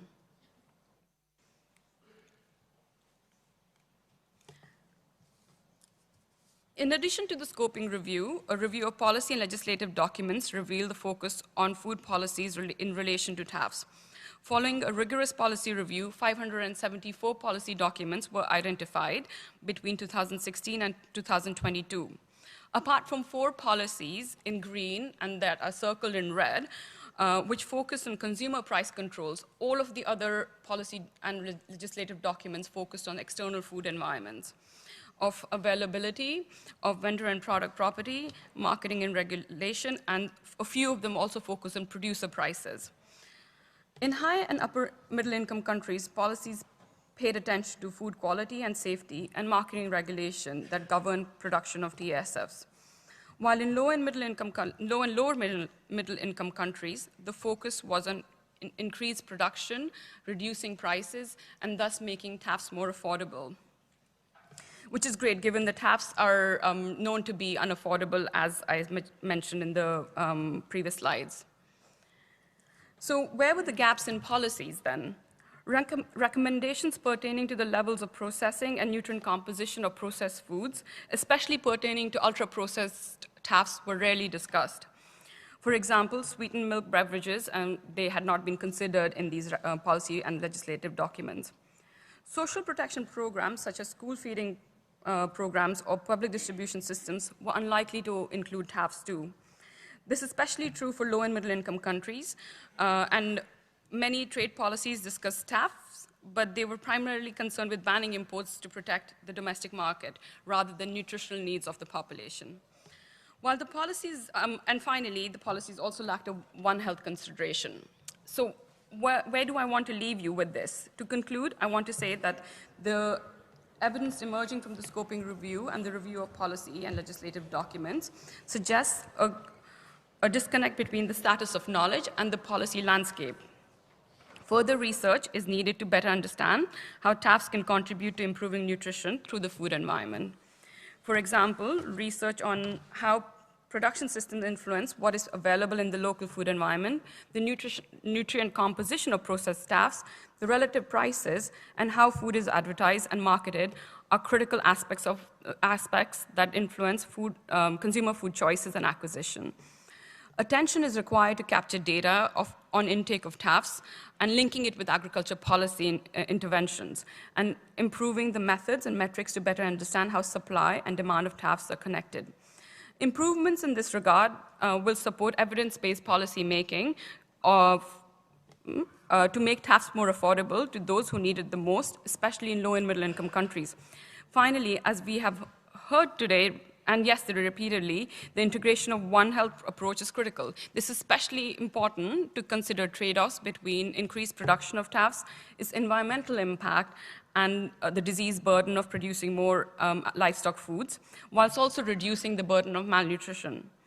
I know, instead of giving you answers of what drives supply and demand, I have primarily focused on gaps in our understanding of the topic. I hope the attention to these gaps will support a combined and improved understanding of how the production of TAFs can better target to reduce malnutrition in all its forms. Thank you for listening.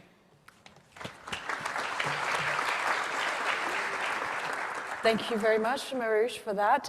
We have a couple of minutes. If you have any questions or comments on Marouche's specific presentation, they should be relevant to what she has presented. She'll also be here probably during lunchtime, right, if you wanted to speak to her in person. Going once, going twice? Okay, I don't think there are any questions. Thank you very much for that, Marouche.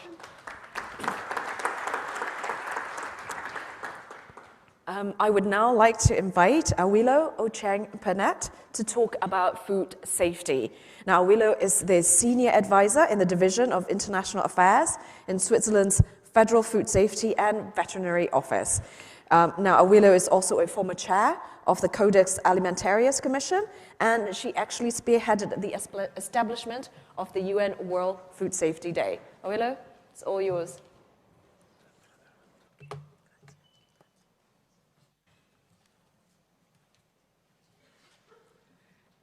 Your Excellency, Ambassador Carlos Cherniak, Chair of this plenary session, Excellencies, distinguished speakers and panelists, distinguished ladies and gentlemen, esteemed colleagues.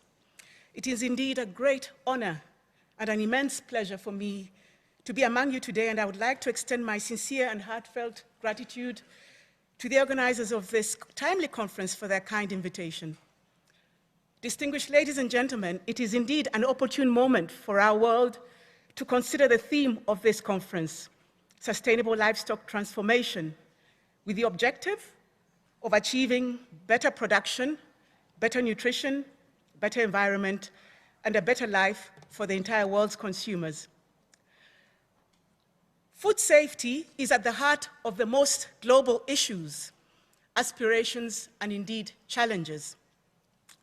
And allow me to just mention a few.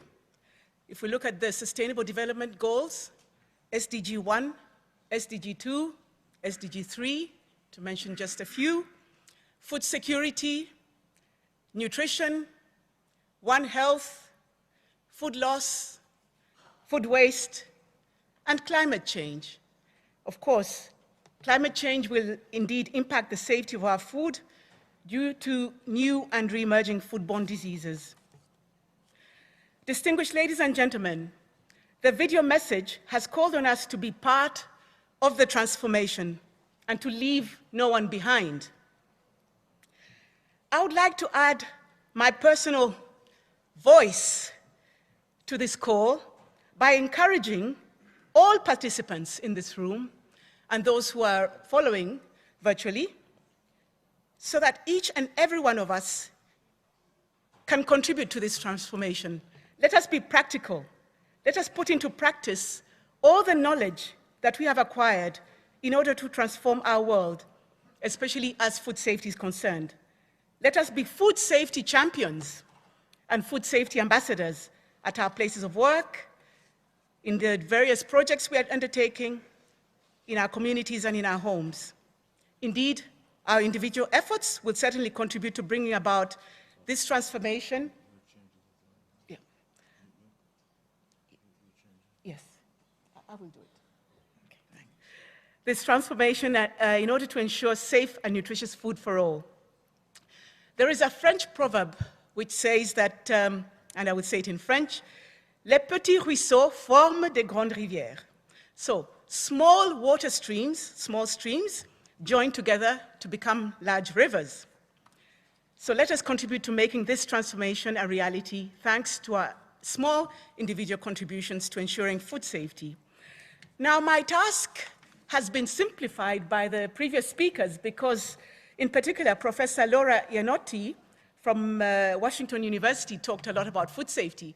And from that point of view, some of the slides that I had prepared will no longer be relevant. That's why I took time to give that introduction. So very briefly, I will present to you, the major issues in the introduction, and then how can we ensure safe and nutritious food for all. And here I would like to really highlight the importance of implementing and enforcing national standards based on codex. So we'll talk about food safety, which is a prerequisite for food security and nutrition, the importance of animal source foods for nutrition and health. We have already heard a lot about that this morning. The global burden of foodborne diseases, we have heard a lot about it, as well as socioeconomic impact of unsafe food.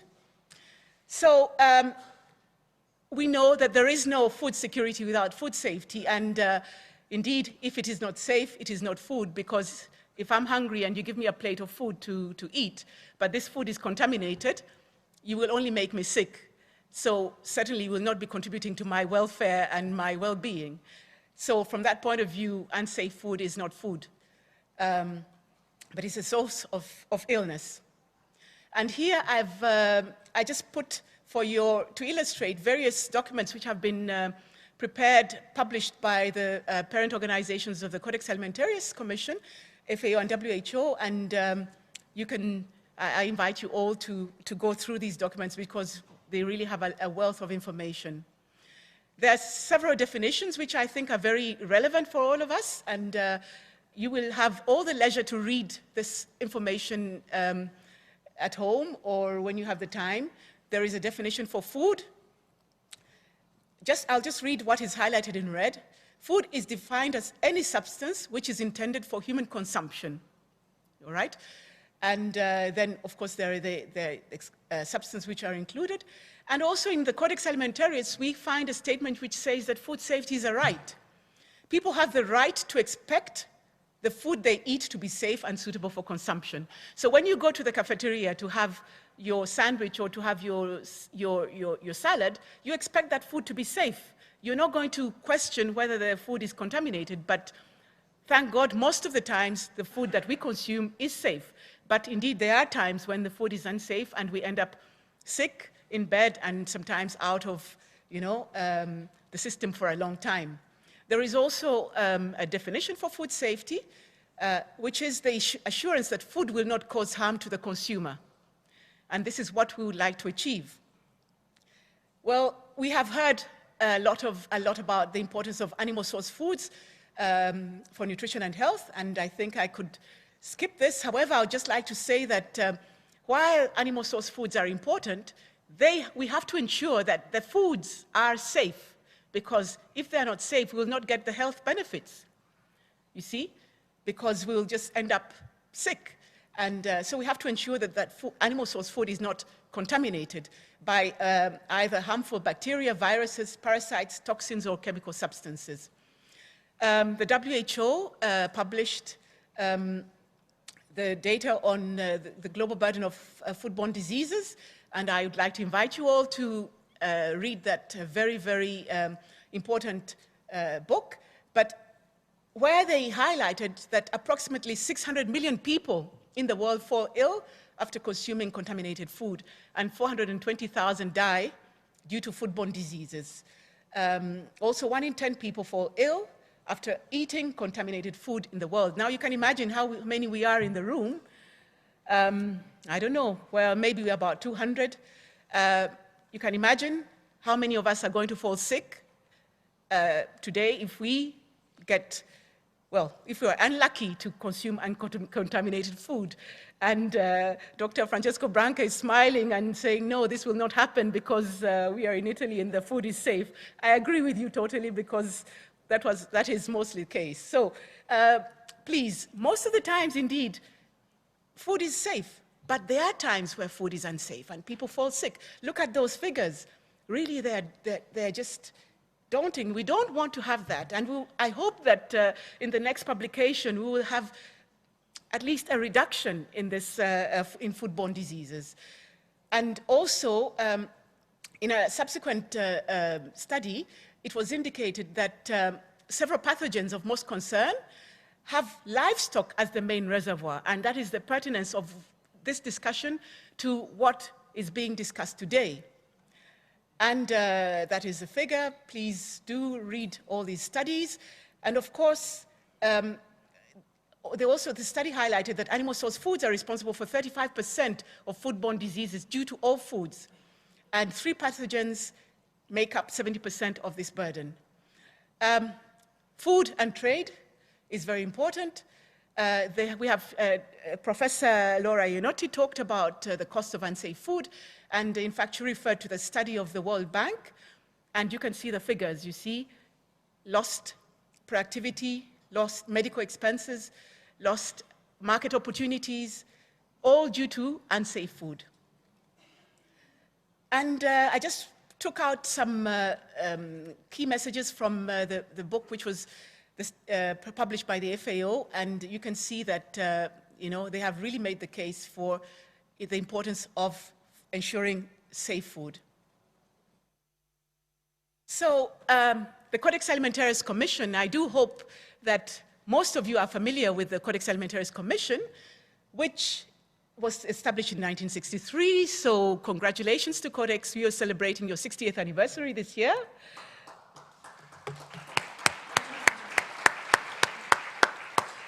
So the Codex Alimentarius Commission is the global reference for internationally harmonized food safety standards, and it is also referenced in the WTO SPS agreement. Now, the Codex Alimentarius Commission has as one of its mandate to develop international, worldwide and regional food standards, guidelines and codes of practice to protect the health of consumers and to ensure fair practices in the food trade. We have 189 members in the Codex Alimentarius Commission, 188 countries, and one member organization, which is the European Union. And there are so many codex standards that it would take us at least 1 week to really go through each and every one of them. But for your ease of reference, I've just copied the relevant committees where you can find the standards which are relevant to our topic, and including the books. So much, the resources are really tremendous that we have, which are really relevant to our discussions. Now, there are many guidelines and code of practice for animal source foods, which I've just put here for you. For example, there's a code of hygienic practice for meat, guidelines for the control of Campylobacter and Salmonella in chicken, and really, Codex has developed a lot of guidance, as you can see. But the issue, I think, here is how do we implement, do we really put into practice all this information which is out there? We should go from theory, knowing what is there, into practice by implementing all this knowledge and making national regulations which are based on Codex standards. And of course, food safety and the informal markets, especially in developing countries, we have these street-vended foods. And I recall one incident last year when I was traveling on mission, and it was very hot, so we stopped to buy some water. And I went to this little shop to get the water bottles for the delegation. And as the gentleman was getting the water from the fridge, I looked around and I said, "Oh, look at all the foods that you have at the market here. Wow, it is really great. All the, the foods which are prepared, but also the vegetables and the fruits." And the gentleman looked at me and said, "If I were you, I would never purchase any food from this market." Can you imagine? I was standing, I almost fell down. I said, "What do you mean?" And he said, the diseases that you will contract from here, you will not know how to cure them. That's what he told me. I was shocked. I was shocked. And this is a very busy market where consumers are purchasing their food. Now you can imagine people are falling sick. They do not know what is the source of their illness. And this is what we have to do by just taking all this information that we have gathered here in this beautiful August gathering and in the books and other conferences and take it to the ground to ensure that the markets where the food is sold to consumers the food is safe. You know, you don't have to use all the very high, you know, jargon, the academic jargon, which even I don't understand. Translate that language into a language that somebody can understand, that my grandmother can understand. I can talk to my grandmother about food safety in a language she understands and use exactly the same language that is in the Code of Hygienic Practice, you see? So this is the task that I'm asking each one of you to do to ensure that our consumers do not fall sick. And this is my last slide. Well, efficient and effective national food control systems, which are based on Codex standards, can protect public health by reducing the risk of foodborne diseases, protect consumers from deceptive and misleading practices in the food trade, contribute to economic development by maintaining consumer confidence in the food system. They provide a sound regulatory framework for domestic, regional, and international trade in food, and they contribute to ensuring nutrition and food security. So I'd like to end my intervention by calling upon each and every one of you to become food safety champions, to become food safety ambassadors. Thank you very much, distinguished ladies and gentlemen, for your attention.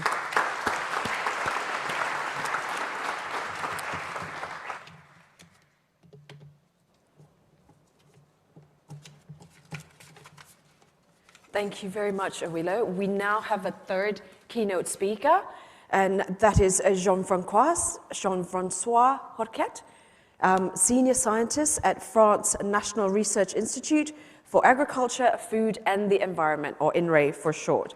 Now, Jean-François' research expertise is on muscle biology, genomics, and consumer studies, so he's obviously the perfect person to talk about the state of cell-based meat. Jean-François? Dear ladies and gentlemen, thanks for this kind invitation to speak about cell-based meats. I will speak in French, but my slides are in English. C'est un exposé collectif préparé avec mes deux collègues Marie-Pierre Eliès-Soury et Sgaër Shreki. C'est un exposé qui est également scientifique. Ce n'est pas une position politique ou institutionnelle et ce n'est pas non plus une recherche qui a été financée par des fonds privés. Elle a été financée, cette recherche, uniquement par des fonds publics. Avant d'entrer dans le vif du sujet, je voudrais rappeler les principes de fabrication de ce qu'on appelle la viande de culture. La première étape est de faire un prélèvement par biopsie sur un animal. On extrait soit des cellules souches, soit des myoblastes, et ensuite ces myoblastes prolifèrent pour fusionner et former des fibres musculaires. Et c'est ainsi que le premier burger artificiel a été préparé par le professeur Marc Post en 2013. Il y a une variante dans cette technique. On peut aussi utiliser des cellules, des lignées cellulaires immortelles qui ont la capacité de se multiplier indéfiniment. Et de fait, on n'a plus besoin de faire des prélèvements sur des animaux. On peut aussi cultiver en même temps des cellules de matière grasse ou des fibroblastes qui produisent du collagène. Et dans ce cas-là, on peut reconstruire un tissu musculaire un peu plus complet. Et c'est ce que fait une entreprise israélienne. Donc, il s'agit de fabriquer des fibres musculaires. On reproduit le mécanisme de croissance musculaire qui a lieu chez l'animal. Et si par hasard, il manque à la fin des micronutriments ou quelques molécules, on peut les rajouter dans la mixture de fibres musculaires. Mais il y a une étape qui n'est pas étudiée dans ce processus, c'est l'étape de maturation, c'est-à-dire de transformation du muscle en viande. Vous savez bien sûr que le jus de raisin se transforme en vin par des mécanismes biochimiques et de même le muscle se transforme en viande et cette étape de maturation n'a jamais été étudiée dans le cas de la viande de culture. Est-ce que c'est une révolution technologique ou au contraire est-ce que c'est une bulle médiatique? Nous avons compté plus de 25 000 articles dans la presse, mais seulement 826 articles scientifiques à la date du 13 février 2023, dont 1/5 sont des articles de synthèse, c'est-à-dire des recyclages de connaissances. Et les pays qui travaillent et qui publient le plus sur ce sujet sont les États-Unis, le Royaume-Uni, des pays anglo-saxons ou aussi des pays de l'Europe du Nord, à part la Chine, qui est préoccupée aussi par des questions de souveraineté alimentaire. Et le premier auteur publiant est le professeur Mark Post des Pays-Bas. Il y a un consensus sur les défis technologiques à relever, que ce soit de la part du monde académique ou que ce soit de la part des industriels de ce secteur. Il faut travailler sur les lignées cellulaires, sur le milieu de culture qui contenait jusqu'à présent du sérum de veau fœtal, sur les biomatériaux, sur les bioréacteurs. Et l'idée est bien de passer d'un prototype de laboratoire à une production à grande échelle, dans des usines à grande échelle, comme celle que vous voyez sur la photo, qui a été construite en Californie. En ce qui concerne la question du prix, nous avons interrogé d'abord les consommateurs, et vous voyez qu'à peu près 8% des consommateurs, moins de 10%, seraient d'accord pour payer plus cher ce produit pour des questions environnementales ou éthiques. 29% seraient prêts à payer le même prix que celui de la viande pour ce nouveau produit, mais les 2/3 veulent acheter ce produit moins cher, voire pas du tout, comparativement à la viande. Et le Good Food Institute prédit que finalement, la parité avec, en termes de prix avec la viande conventionnelle serait atteinte en 2032, alors que les autres substituts de viande ont atteint cette parité dès aujourd'hui ou en 2025.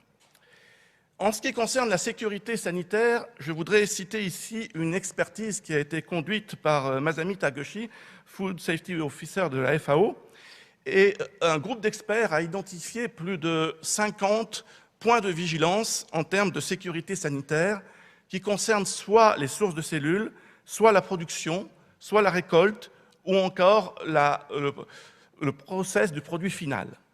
La plupart de ces points de vigilance, on les retrouve pour les autres produits alimentaires, sauf quelques-uns qui sont en bas de la diapositive, concernant par exemple la conservation des cellules, la dérive génétique éventuelle, la composition du milieu de culture, etc. Et les conclusions de cette expertise ont été confirmées par des publications scientifiques qui proviennent d'entreprises privées qui soulignent le besoin de recherche pour analyser la composition de cette viande de culture, la variabilité de cette composition, les différents entrants, mais aussi les contaminants biologiques ou chimiques potentiels, des outils pour évaluer la sécurité sanitaire du produit, notamment en termes de niveau de résidus. La question de la dérive génétique est également présente.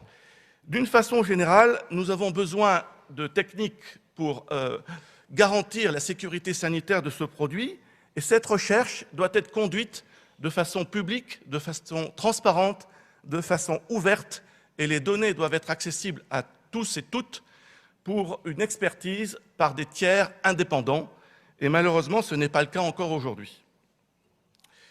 Est-ce que ce produit est bon pour la santé? Il y a un article de synthèse en 2020 qui a souligné que probablement la viande de culture serait pauvre en fer et peut-être aussi en vitamine B12.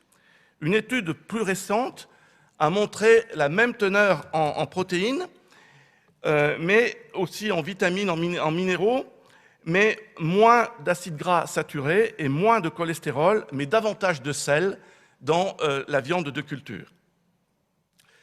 En ce qui concerne les aspects législatifs, ce produit rentre dans la catégorie des nouveaux aliments aux yeux de la législation européenne. En revanche, ce produit est commercialisé à Singapour depuis décembre 2020, mais aussi aux États-Unis depuis le printemps 2023, après une double expertise par la FDA et l'USDA, qui ont autorisé 2 entreprises, et 2 seulement, Upside Foods and Good Meat, à vendre leurs produits. Et donc cette autorisation ne concerne que 2 produits spécifiques produits par ces entreprises. En ce qui concerne les attentes des consommateurs, nous avons conduit une enquête dans différents pays, que ce soit en Afrique, en Chine, au Brésil, en France, et nous avons obtenu plus de 16 000 réponses, et il est possible de distinguer deux groupes de consommateurs. De façon schématique, il y a ceux qui consomment des substituts de viande et ceux qui n'en consomment pas. On peut aussi distinguer les hauts consommateurs de viande et les faibles consommateurs de viande. Et on peut voir d'une façon générale que les personnes qui ne sont pas des consommateurs de viande ou qui consomment peu de viande tendent à consommer des substituts de viande et sont surtout motivés par des considérations nutritionnelles, environnementales ou éthiques en rapport avec le bien-être animal. Au contraire, les personnes qui mangent de la viande de façon régulière mangent moins ou consomment moins de substituts de viande et sont surtout motivées par des questions relatives à la qualité gustative des produits, à leur origine, à leur traçabilité, et le prix, la sécurité sanitaire, l'apparence et les labels sont des valeurs communes à ces deux groupes de consommateurs.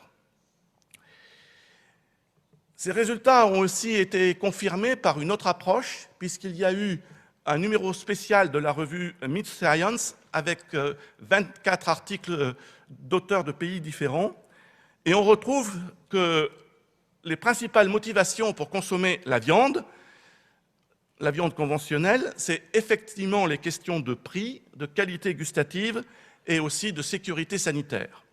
Mais il y a des variantes entre les pays et entre les cultures. Par exemple, les consommateurs chinois sont très sensibles aux questions de sécurité sanitaire et de prix, alors que les consommateurs africains ou d'Espagne ou d'Amérique du Sud ont des valeurs supplémentaires, par exemple l'identité sociale, la socialisation associée à la consommation de viande, le plaisir de consommer de la viande et les traditions culinaires, gastronomiques, etc. Dans les pays développés, les consommateurs qui sont plutôt jeunes, très éduqués, les chercheurs par exemple, ou les consommateurs avec un niveau de vie élevé dans les pays développés d'Europe de l'Ouest ou d'Amérique du Nord, ces consommateurs-là sont davantage concernés par des préoccupations liées à la sécurité sanitaire, à des préoccupations d'ordre nutritionnel, environnemental ou éthique en rapport avec le bien-être animal.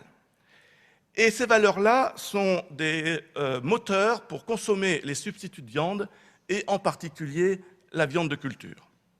Alors évidemment, il y a de nombreuses interactions entre tous ces facteurs et les choses ne sont pas aussi simples.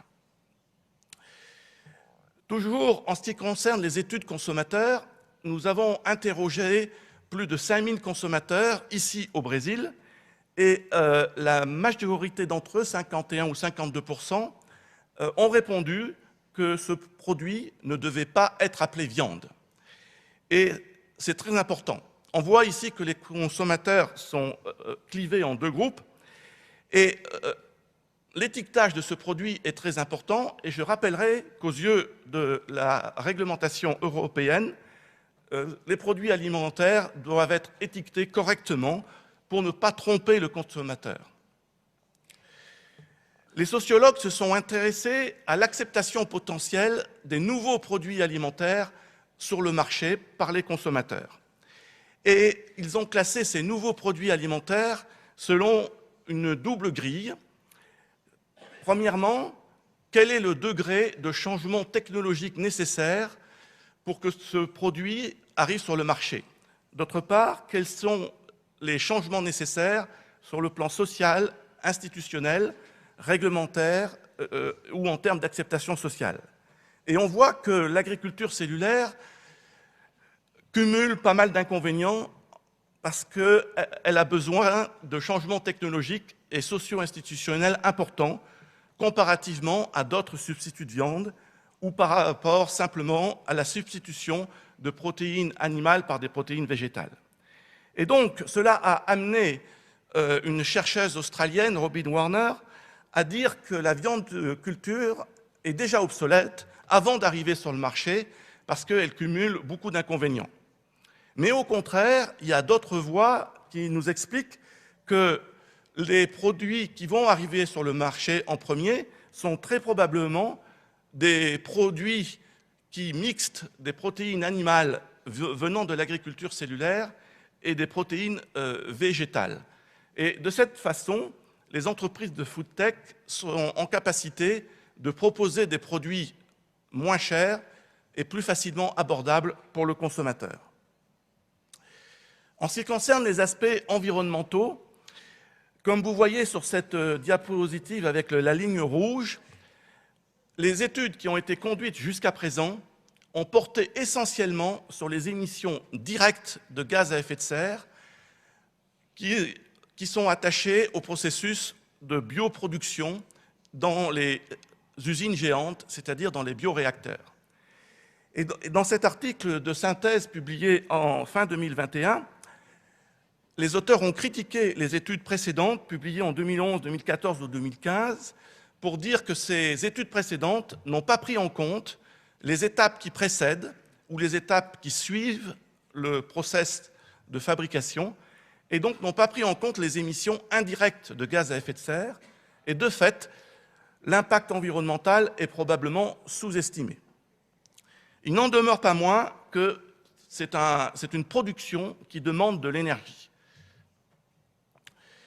Si on examine avec tous ces éléments la question suivante, est-ce que la viande de culture peut contribuer à une alimentation durable selon les critères de la FAO, basés sur la nutrition et la santé, les questions d'environnement, les questions économiques et les questions sociales? On peut répondre les éléments suivants. Sur le plan nutritionnel, on n'a pas d'éléments. Sur le plan santé, il y a encore de la recherche à faire. Sur le plan de l'environnement, il y a une controverse au sujet de la production de gaz à effet de serre. Sur le plan économique, le prix est encore élevé. Et sur le plan de l'acceptation sociale, elle est encore faible à modérée. Et donc, on peut dégager plusieurs scénarios pour conclure.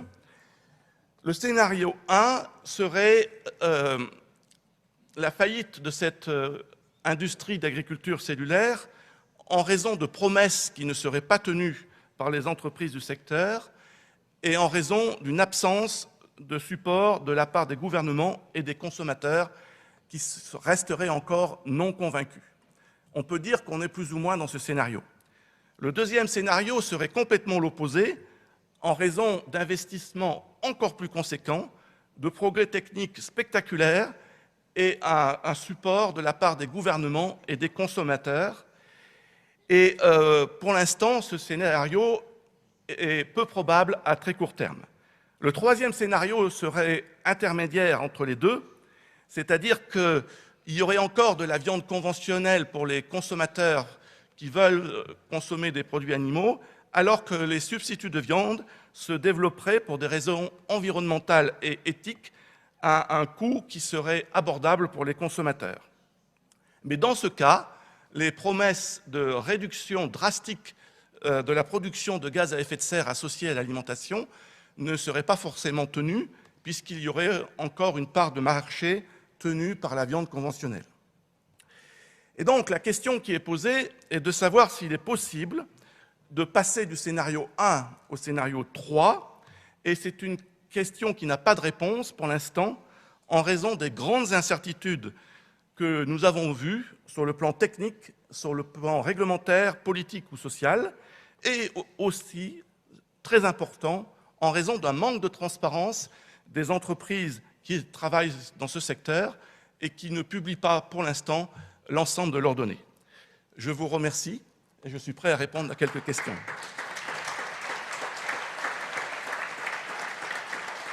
Merci beaucoup, Jean-François. You can return to your seat now. Thank you. We're now going to have our second panel discussion. So the speakers for that discussion, Masami, Shin, Namokolo, could I ask you to come to the stage, please?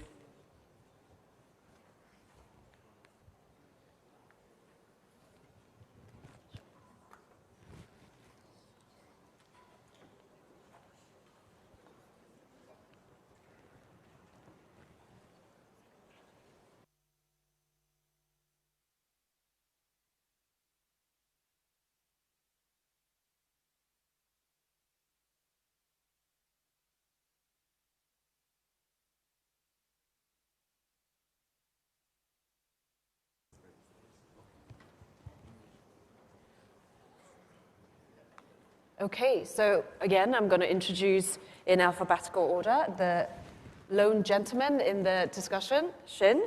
Xin Huan is the Secretary General of the International Meat Secretariat. Now, this is an organization that brings together meat and livestock organizations around the world to exchange ideas on the issues that are affecting the sector. Next to him, we have Masami Takeuchi, who's the Food Safety Officer at the FAO, and her recent work has been on risk assessment of food derived from emerging technologies like biotech, cell-based food production, which Jean-Francois just talked about, gene editing, precision fermentation, and so on. And last but not least, we have Namakolo Kovic in my far right, who is ILRI's Director General's representative to Ethiopia, CGIAI Ethiopia Country Convener, and CGIAI Regional Director for East and Southern Africa. Namakolo is also actually the President of African Nutrition Society. Now, can I just start off perhaps with you, Masami, because I think it comes very nicely, dovetail into what Jean-Francois talked about as well, and others have talked about in terms of food safety.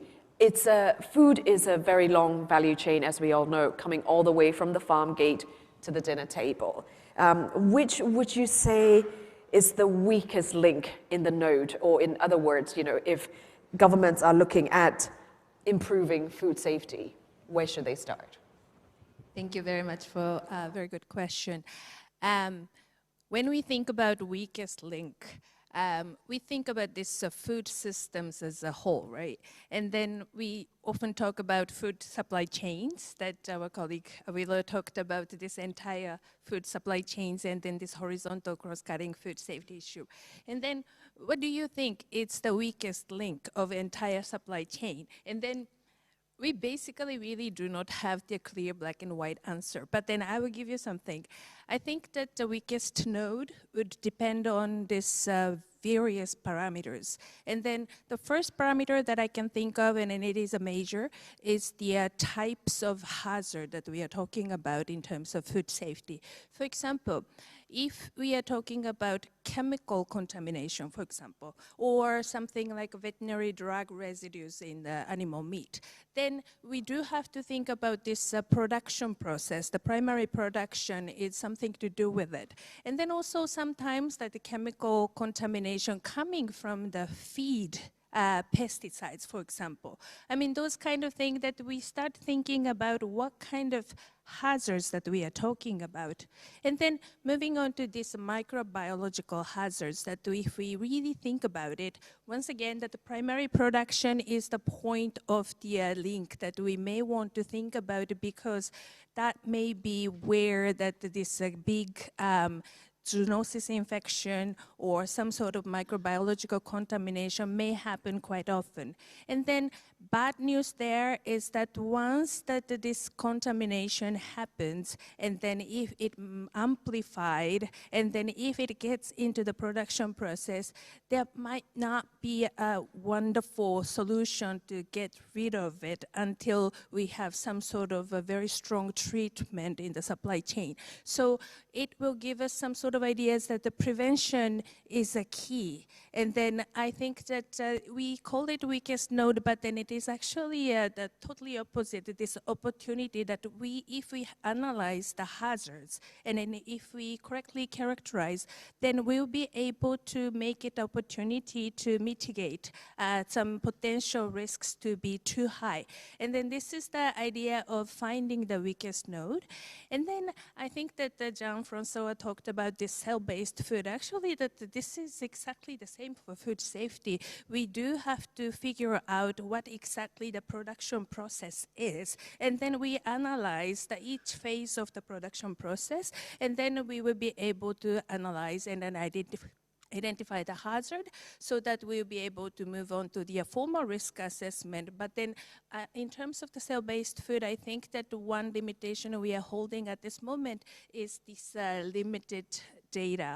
And then we don't have a big amount of data about large-scale production. And then also the exposure is very limited. How many people in this room have ever had this cell-based food in your life? So it is very difficult to conclude into this risk assessment process. So my conclusion to your question is that the weakest node would depend, yes.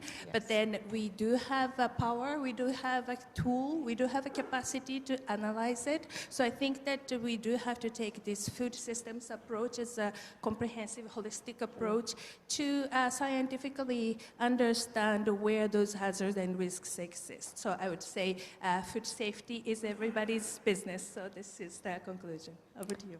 Thank you very much, Masawi. I know sometimes it's not the kind of answer we want, and it makes things more complicated, but it depends seems to be very applicable to a lot of these situations. Shin, I want to come to you next. Can you tell us about the global and private sector standards on quality and how they relate to the safety of terrestrial animal source foods? And I guess in particular how they can be applicable, particularly to low and middle income countries and not just for the rich nations. For giving me also an easy question. I have good news for you. At no time in our history has food been as safe, as widely available, and affordable to large numbers of people. Okay? Of course, that's a general overall statement, doesn't hide the fact that in some countries, in some situations, there are many issues to be solved. One of the contributions, I think, from the private sector and the meat industry is the concept of the cold chain, right? But that is something that can only be afforded by mostly developed countries. And the standards that we develop at a global level, they're valuable. And we're very lucky to have the work of the Codex Alimentarius in that respect. But how can we apply them practically to all contexts? Because the solution is not simply to just say, well, we just build a cold chain in every country, right? Because money is not a limit, right? Of course not. That's not reasonable.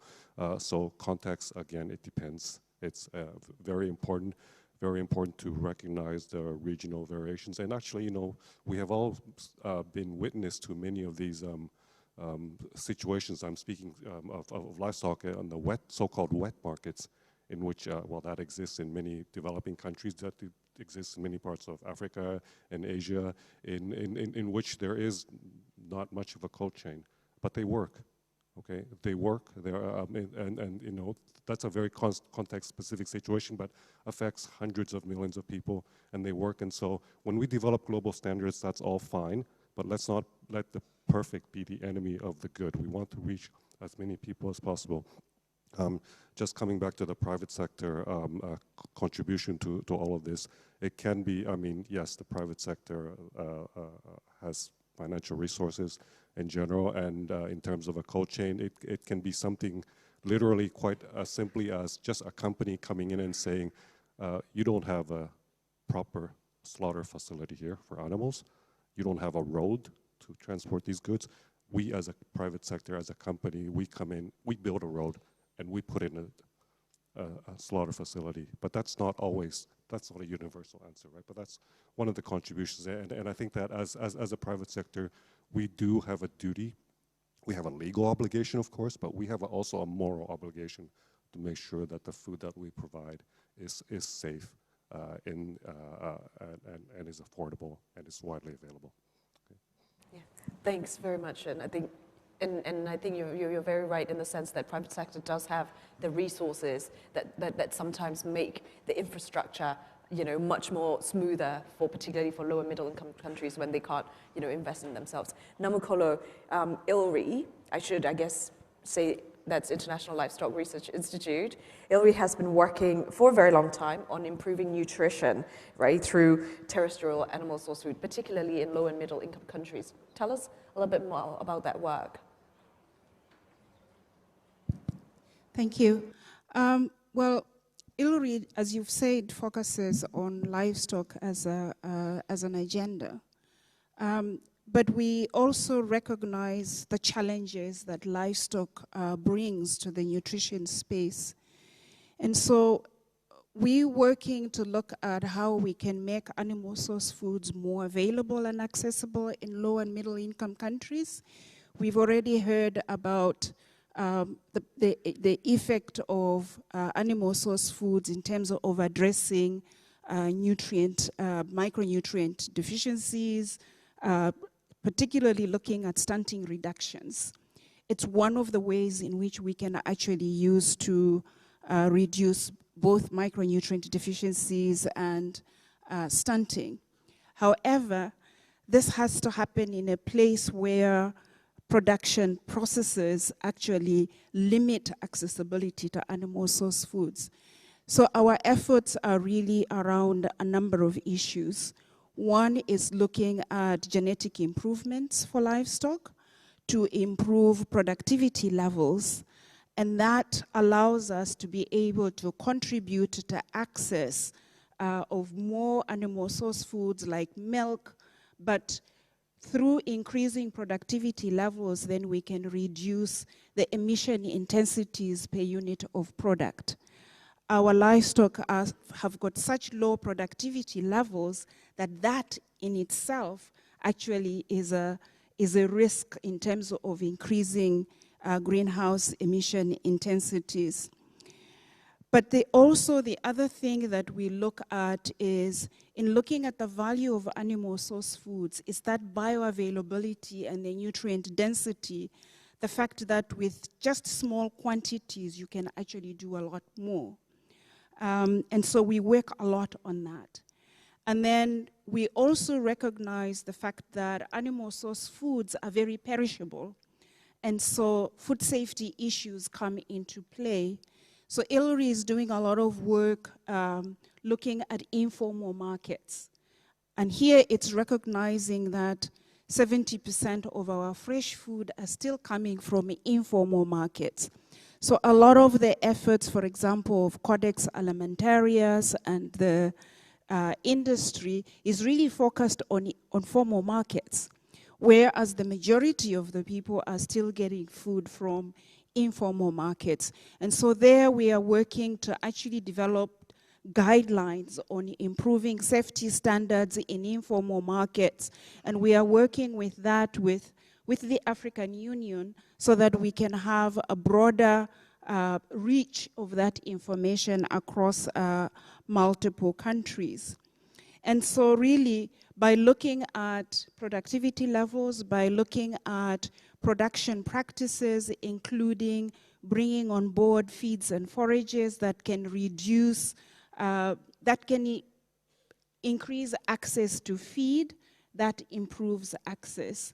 And then, of course, we look at other issues like index-based livestock insurance for pastoralist settings, for example, where when they lose their livestock, they lose their livelihood and any means of obtaining any foods. So there we are contributing to that food security perspective as well through those kinds of efforts. Thank you. Thanks, Namakolo, and particularly the importance of informal markets. Right after what Owilo has experienced as well, I think it's really important to bear that in mind. I want to do another very quick round of questions before we go to the floor, and I know we are running a little bit late, so it would be great if you could keep it concise. And I've also been told that the interpreters will stay an extra 10 minutes or so to actually make sure that we hear from everybody. So thank you very much to the interpreters for working extra hours. We really appreciate that. Yes.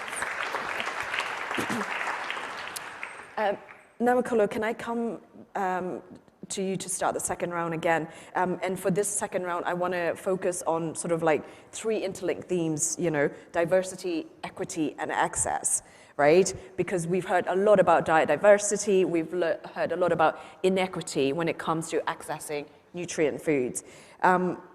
How does, in countries that ILRI works, what kind of policies and tools can be used to improve diet diversity? One of the main tools that is being used now is actually food-based dietary guidelines. And I'd like to give a specific example there. In Ethiopia, where I'm based, the food-based dietary guidelines, the very first one was only released last year. But in developing those guidelines and trying to promote inclusion of animal source foods to the diets of everybody, specifically focused on over 2-year-olds, because we had a lot of other guidelines for under 2-year-olds. One of the objectives of the food-based dietary guidelines, which is unique, is that it included an objective for food systems. And that's recognizing the fact that providing dietary advice is one thing when you are working in a place where access to those foods are inaccessible. And so there's a second objective that speaks to all food systems actors finding entry points to actually make accessible, more diverse, healthy diets to the majority of the population. And so one of the ways in which ILORI in particular is responding to that is then working with government on policy instruments such as a national poultry development strategy that links to making it possible for the guidelines to actually be feasible within the context of the country. Associated with that is also a national dairy development strategy. And so really our efforts are around what can we do as a research institution working with our national partners to make those nutrient-dense foods from animal source foods more accessible.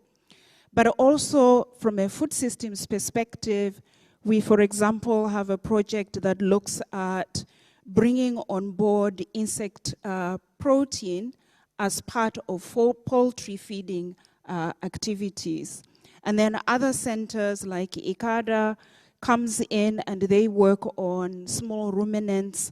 And we are looking from a food systems perspective again, in that small ruminants that like goats and the like tend to be more accessible to women. So taking in that gender perspective as well. And then also finally, just one more thing, is looking at provision of eggs as part of school feeding programs, making that accessible, but as part of homegrown school feeding efforts, that brings on board livelihoods as well. And then incorporating issues like from livestock contributing to even crop production through manure, that kind of stuff. So we're taking a broader food systems perspective and trying to actually strengthen that in our future efforts. Thank you. Thank you so much, Namakolo. Masami, can I come to you next? And it's linked to the question actually that the Finnish food safety officer also asked earlier. You know, what are the biggest constraints when it comes to, you know, ensuring equity in access to animal source foods around the world? Thank you very much. That's a big question once again.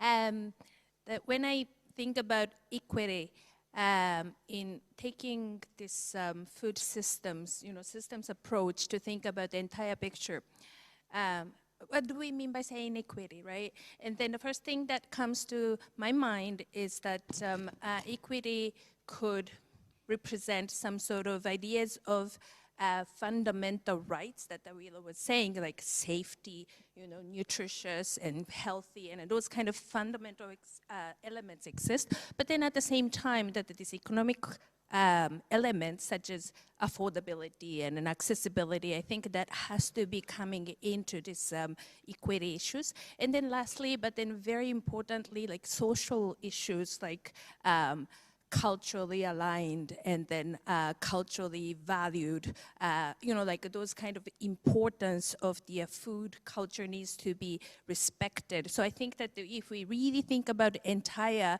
picture of the elements that contribute to equity, I think that there are all kind of directions that we can think about in terms of the imposing constraints can be found. But then, the biggest thing that I think that it is quite challenging to address is probably the first level of the access. I think that the poverty level is really, really hard because FAO does work on this food security issue as a whole, but then this is such a challenging issue to tackle because animal source food is, I cannot generalize, but then it is relatively more expensive than the other types of food sometimes. Then I think that, but then it offers lots of different nutrients, and then also that this is preferred in many different cultures.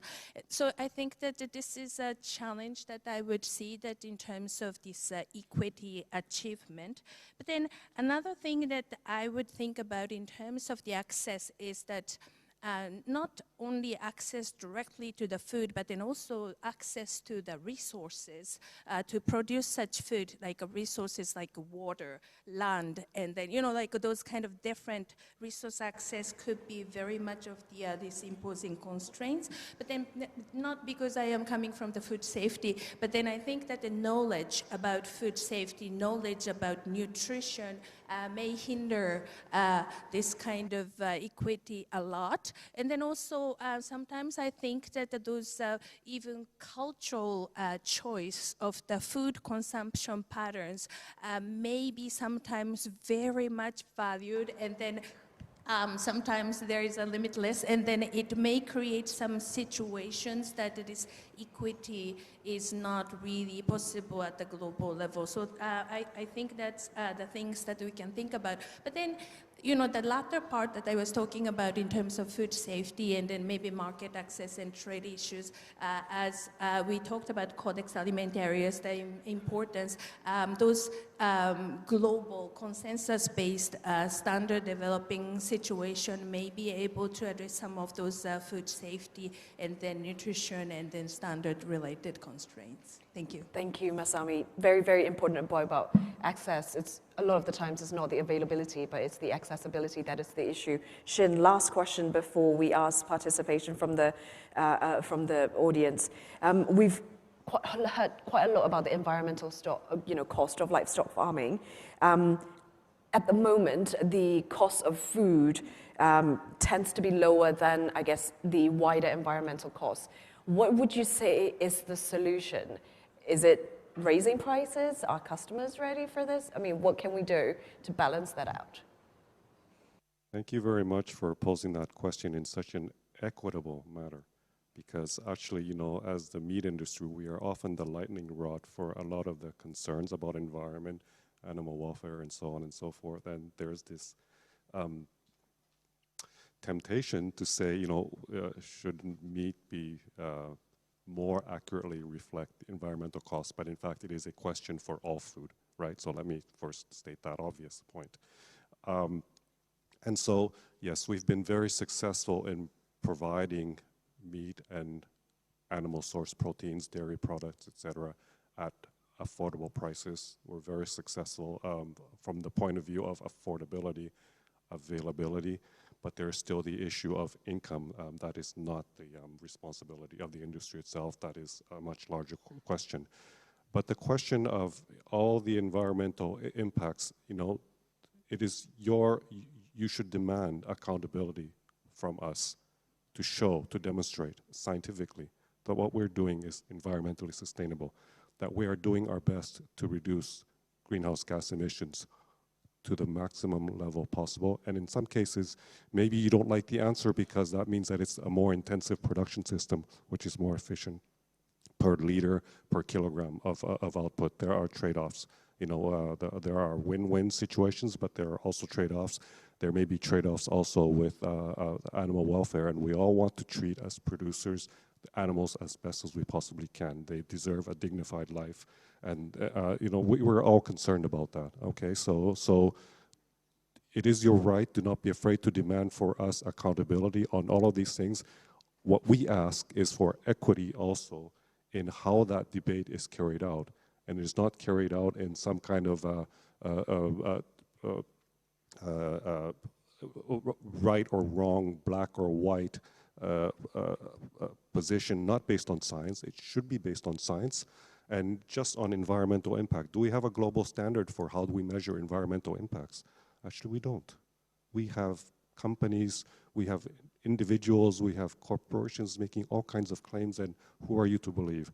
So let me just make a simple plug for the multilateral organizations. We need to have something like a Codex Alimentarius for environmental impact, and let us all be accountable on a scientific basis for that. I see you're waving at me, time is short, so I could go on and on about this for quite a long time, but I can't resist but make a comment about cell-based meats, because you can probably imagine, I want to entertain you with maybe what the meat industry thinks about cell-based meats. Bring it on, bring on the competition, choice is good. Prove scientifically that your product is superior. Prove that all these claims that you're making are actually true. Because at the moment, these are just claims. And okay, you don't get to make claims without proof. So prove it, and we will also accept that, embrace that. Thank you very much, Shen. Now, we have about almost 10 minutes. We still have some time for Carlos to do the closing remarks as well, but we would definitely love to hear from the conference participants on any thoughts, reflections, or questions. Can I get either a show of hands or lights, green lights, in terms of if you have any questions, any comments, or reflections? Because I'd like to hear from as many of you as possible. But if not, of course, we can just go straight to the closing as well. Is there, okay, I see that there is a question from there. I think you might actually have to come down and use one of the, oh no, Massimo is coming with the microphone. If you could keep your intervention to maximum 1 to 1.5 minutes, that would be great. Thank you. Question to Namukolo, because you were talking about establishing a dairy policy for Kenya, I guess. And I was just wondering, have you thought about, have you considered the availability of camel milk in parts of northern Kenya, which is available in excess at certain times of the year, as far as I know. And it would be great, I mean, it would combine livelihood issues with supply of a great nutritional resource and a good environmental practice by supporting these traditional camel pastoralist systems by collecting their milk and making it available at certain times of the year. Thank you. Thank you very much. That's a question around camel milk. Do we have another one? If not, we will go to, yes, one more. Okay, and then after this, I think we'll go to Namukolo and then to Carlos. Yes, please. Thank you very much. Can you hear me? Thank you very much for really interesting talks and panel discussion.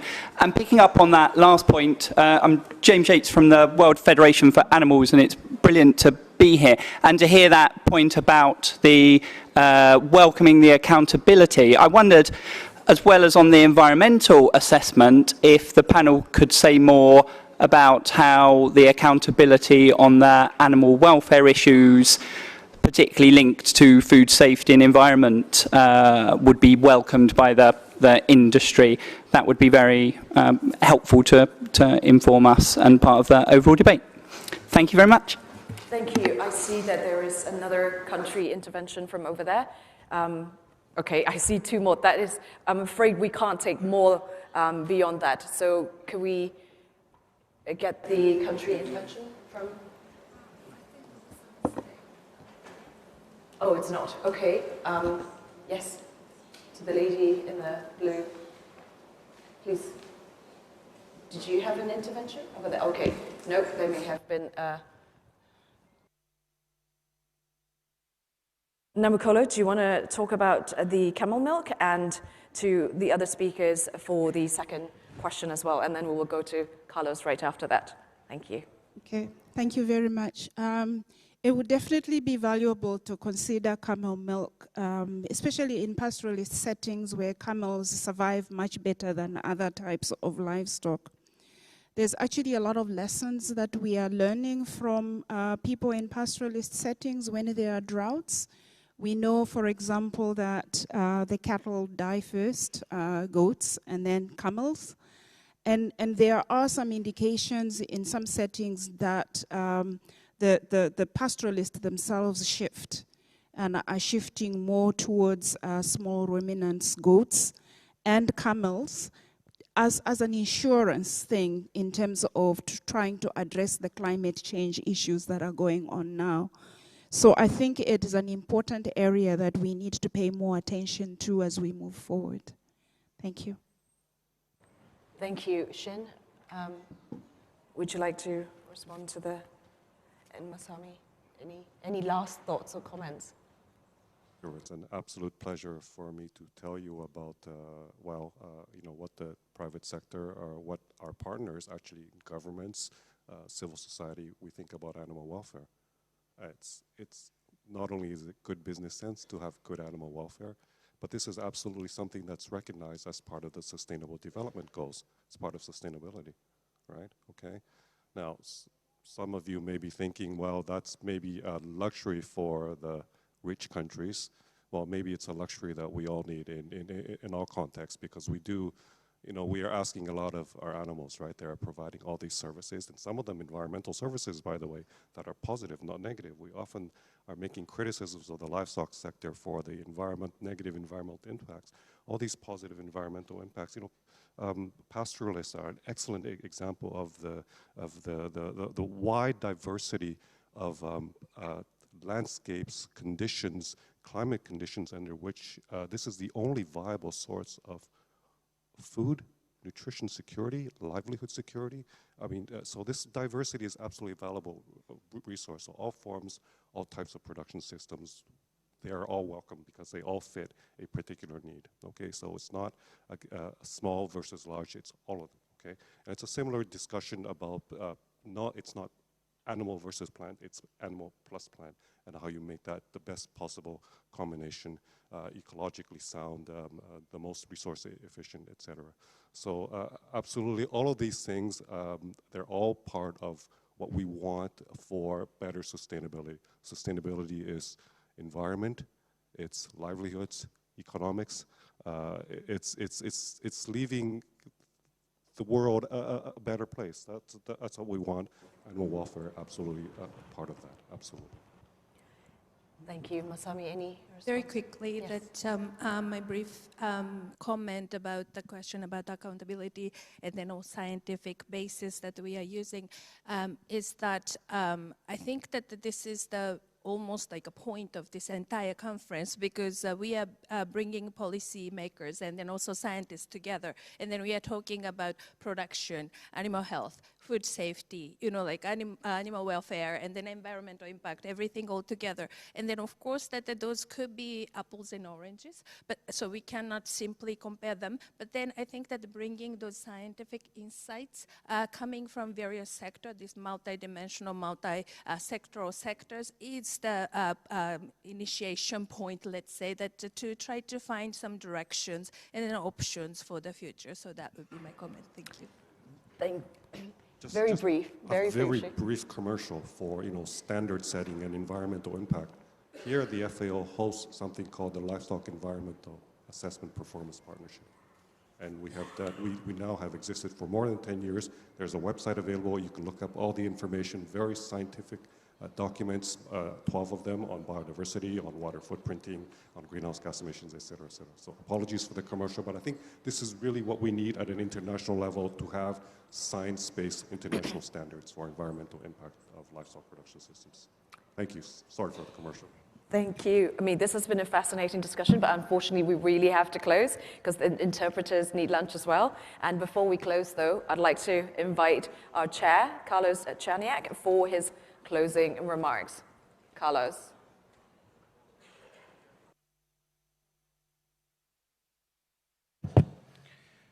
Fantástico este debate. Impresionante el alto nivel de todos los panelistas. La verdad que aprendí muchísimo. Espero que también todos ustedes hayan sentido esa sensación de que esta conferencia es una conferencia inclusiva que ha logrado dar la posibilidad a todos de poder expresarse, siempre desde una visión técnica, pero también siendo generosa con las visiones políticas, porque esa interfase es fundamental. Creo que uno de los temas claves que quedó fijo y todos aceptamos, es que estamos en una estructura mundial de una enorme inequidad social, enorme cantidad de brechas, y eso es un tema central para poder interpretar cualquier construcción de narrativas sobre dietas saludables que claramente en los países más vulnerables son muy difíciles de poder acceder. Pero sí está claro que no hay una sola realidad mundial, por lo tanto, al reconocer que no hay una sola realidad, no puede haber una sola solución. Y reconocer que hay más de una solución ya es un gran paso adelante, que esto significa que nadie puede pretender imponer una solución única a todos los problemas diversos que tenemos. Creo que es fundamental también entender que todas las soluciones que se encuentren deberían basarse en la ciencia y teniendo en cuenta también el factor cultural, que muchas veces se subestima. Y creo que varios mencionaron la importancia del factor cultural, haciendo claramente en estas soluciones un buen trade-off entre la producción, la nutrición, el medio ambiente y el enfoque de una sola salud. Creo que los datos fue otro tema central que salió en las discusiones. Es muy importante el tema de la recolección de datos y de evidencias, pero también es claro de que hay que evitar manipular esos datos. Es muy peligroso utilizar datos y hacer manipulaciones de esos datos. Es el rigor científico lo que debe coordinar y debe ordenar esa información. Y muchos países o muchos sectores no están proveyendo esos datos y quizás las organizaciones internacionales deberán reforzar las capacidades en los países para que los países puedan proveer los datos necesarios.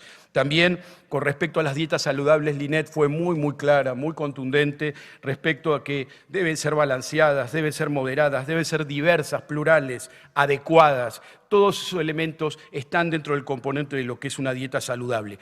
Pero esa dieta saludable debe componerse con alimentos sanos. Y allí aparece el concepto de la necesidad de pensar en alimentos sanos y ahí entonces se vincula con el Códex Alimentario como una plataforma absolutamente insoslayable. El Códex debe ser reforzado porque eso hace a la seguridad alimentaria y a que podamos consumir alimentos sanos. Debe ser reforzada, no politizada. Debe fortalecer los consensos para que podamos construir más códex, no menos códex.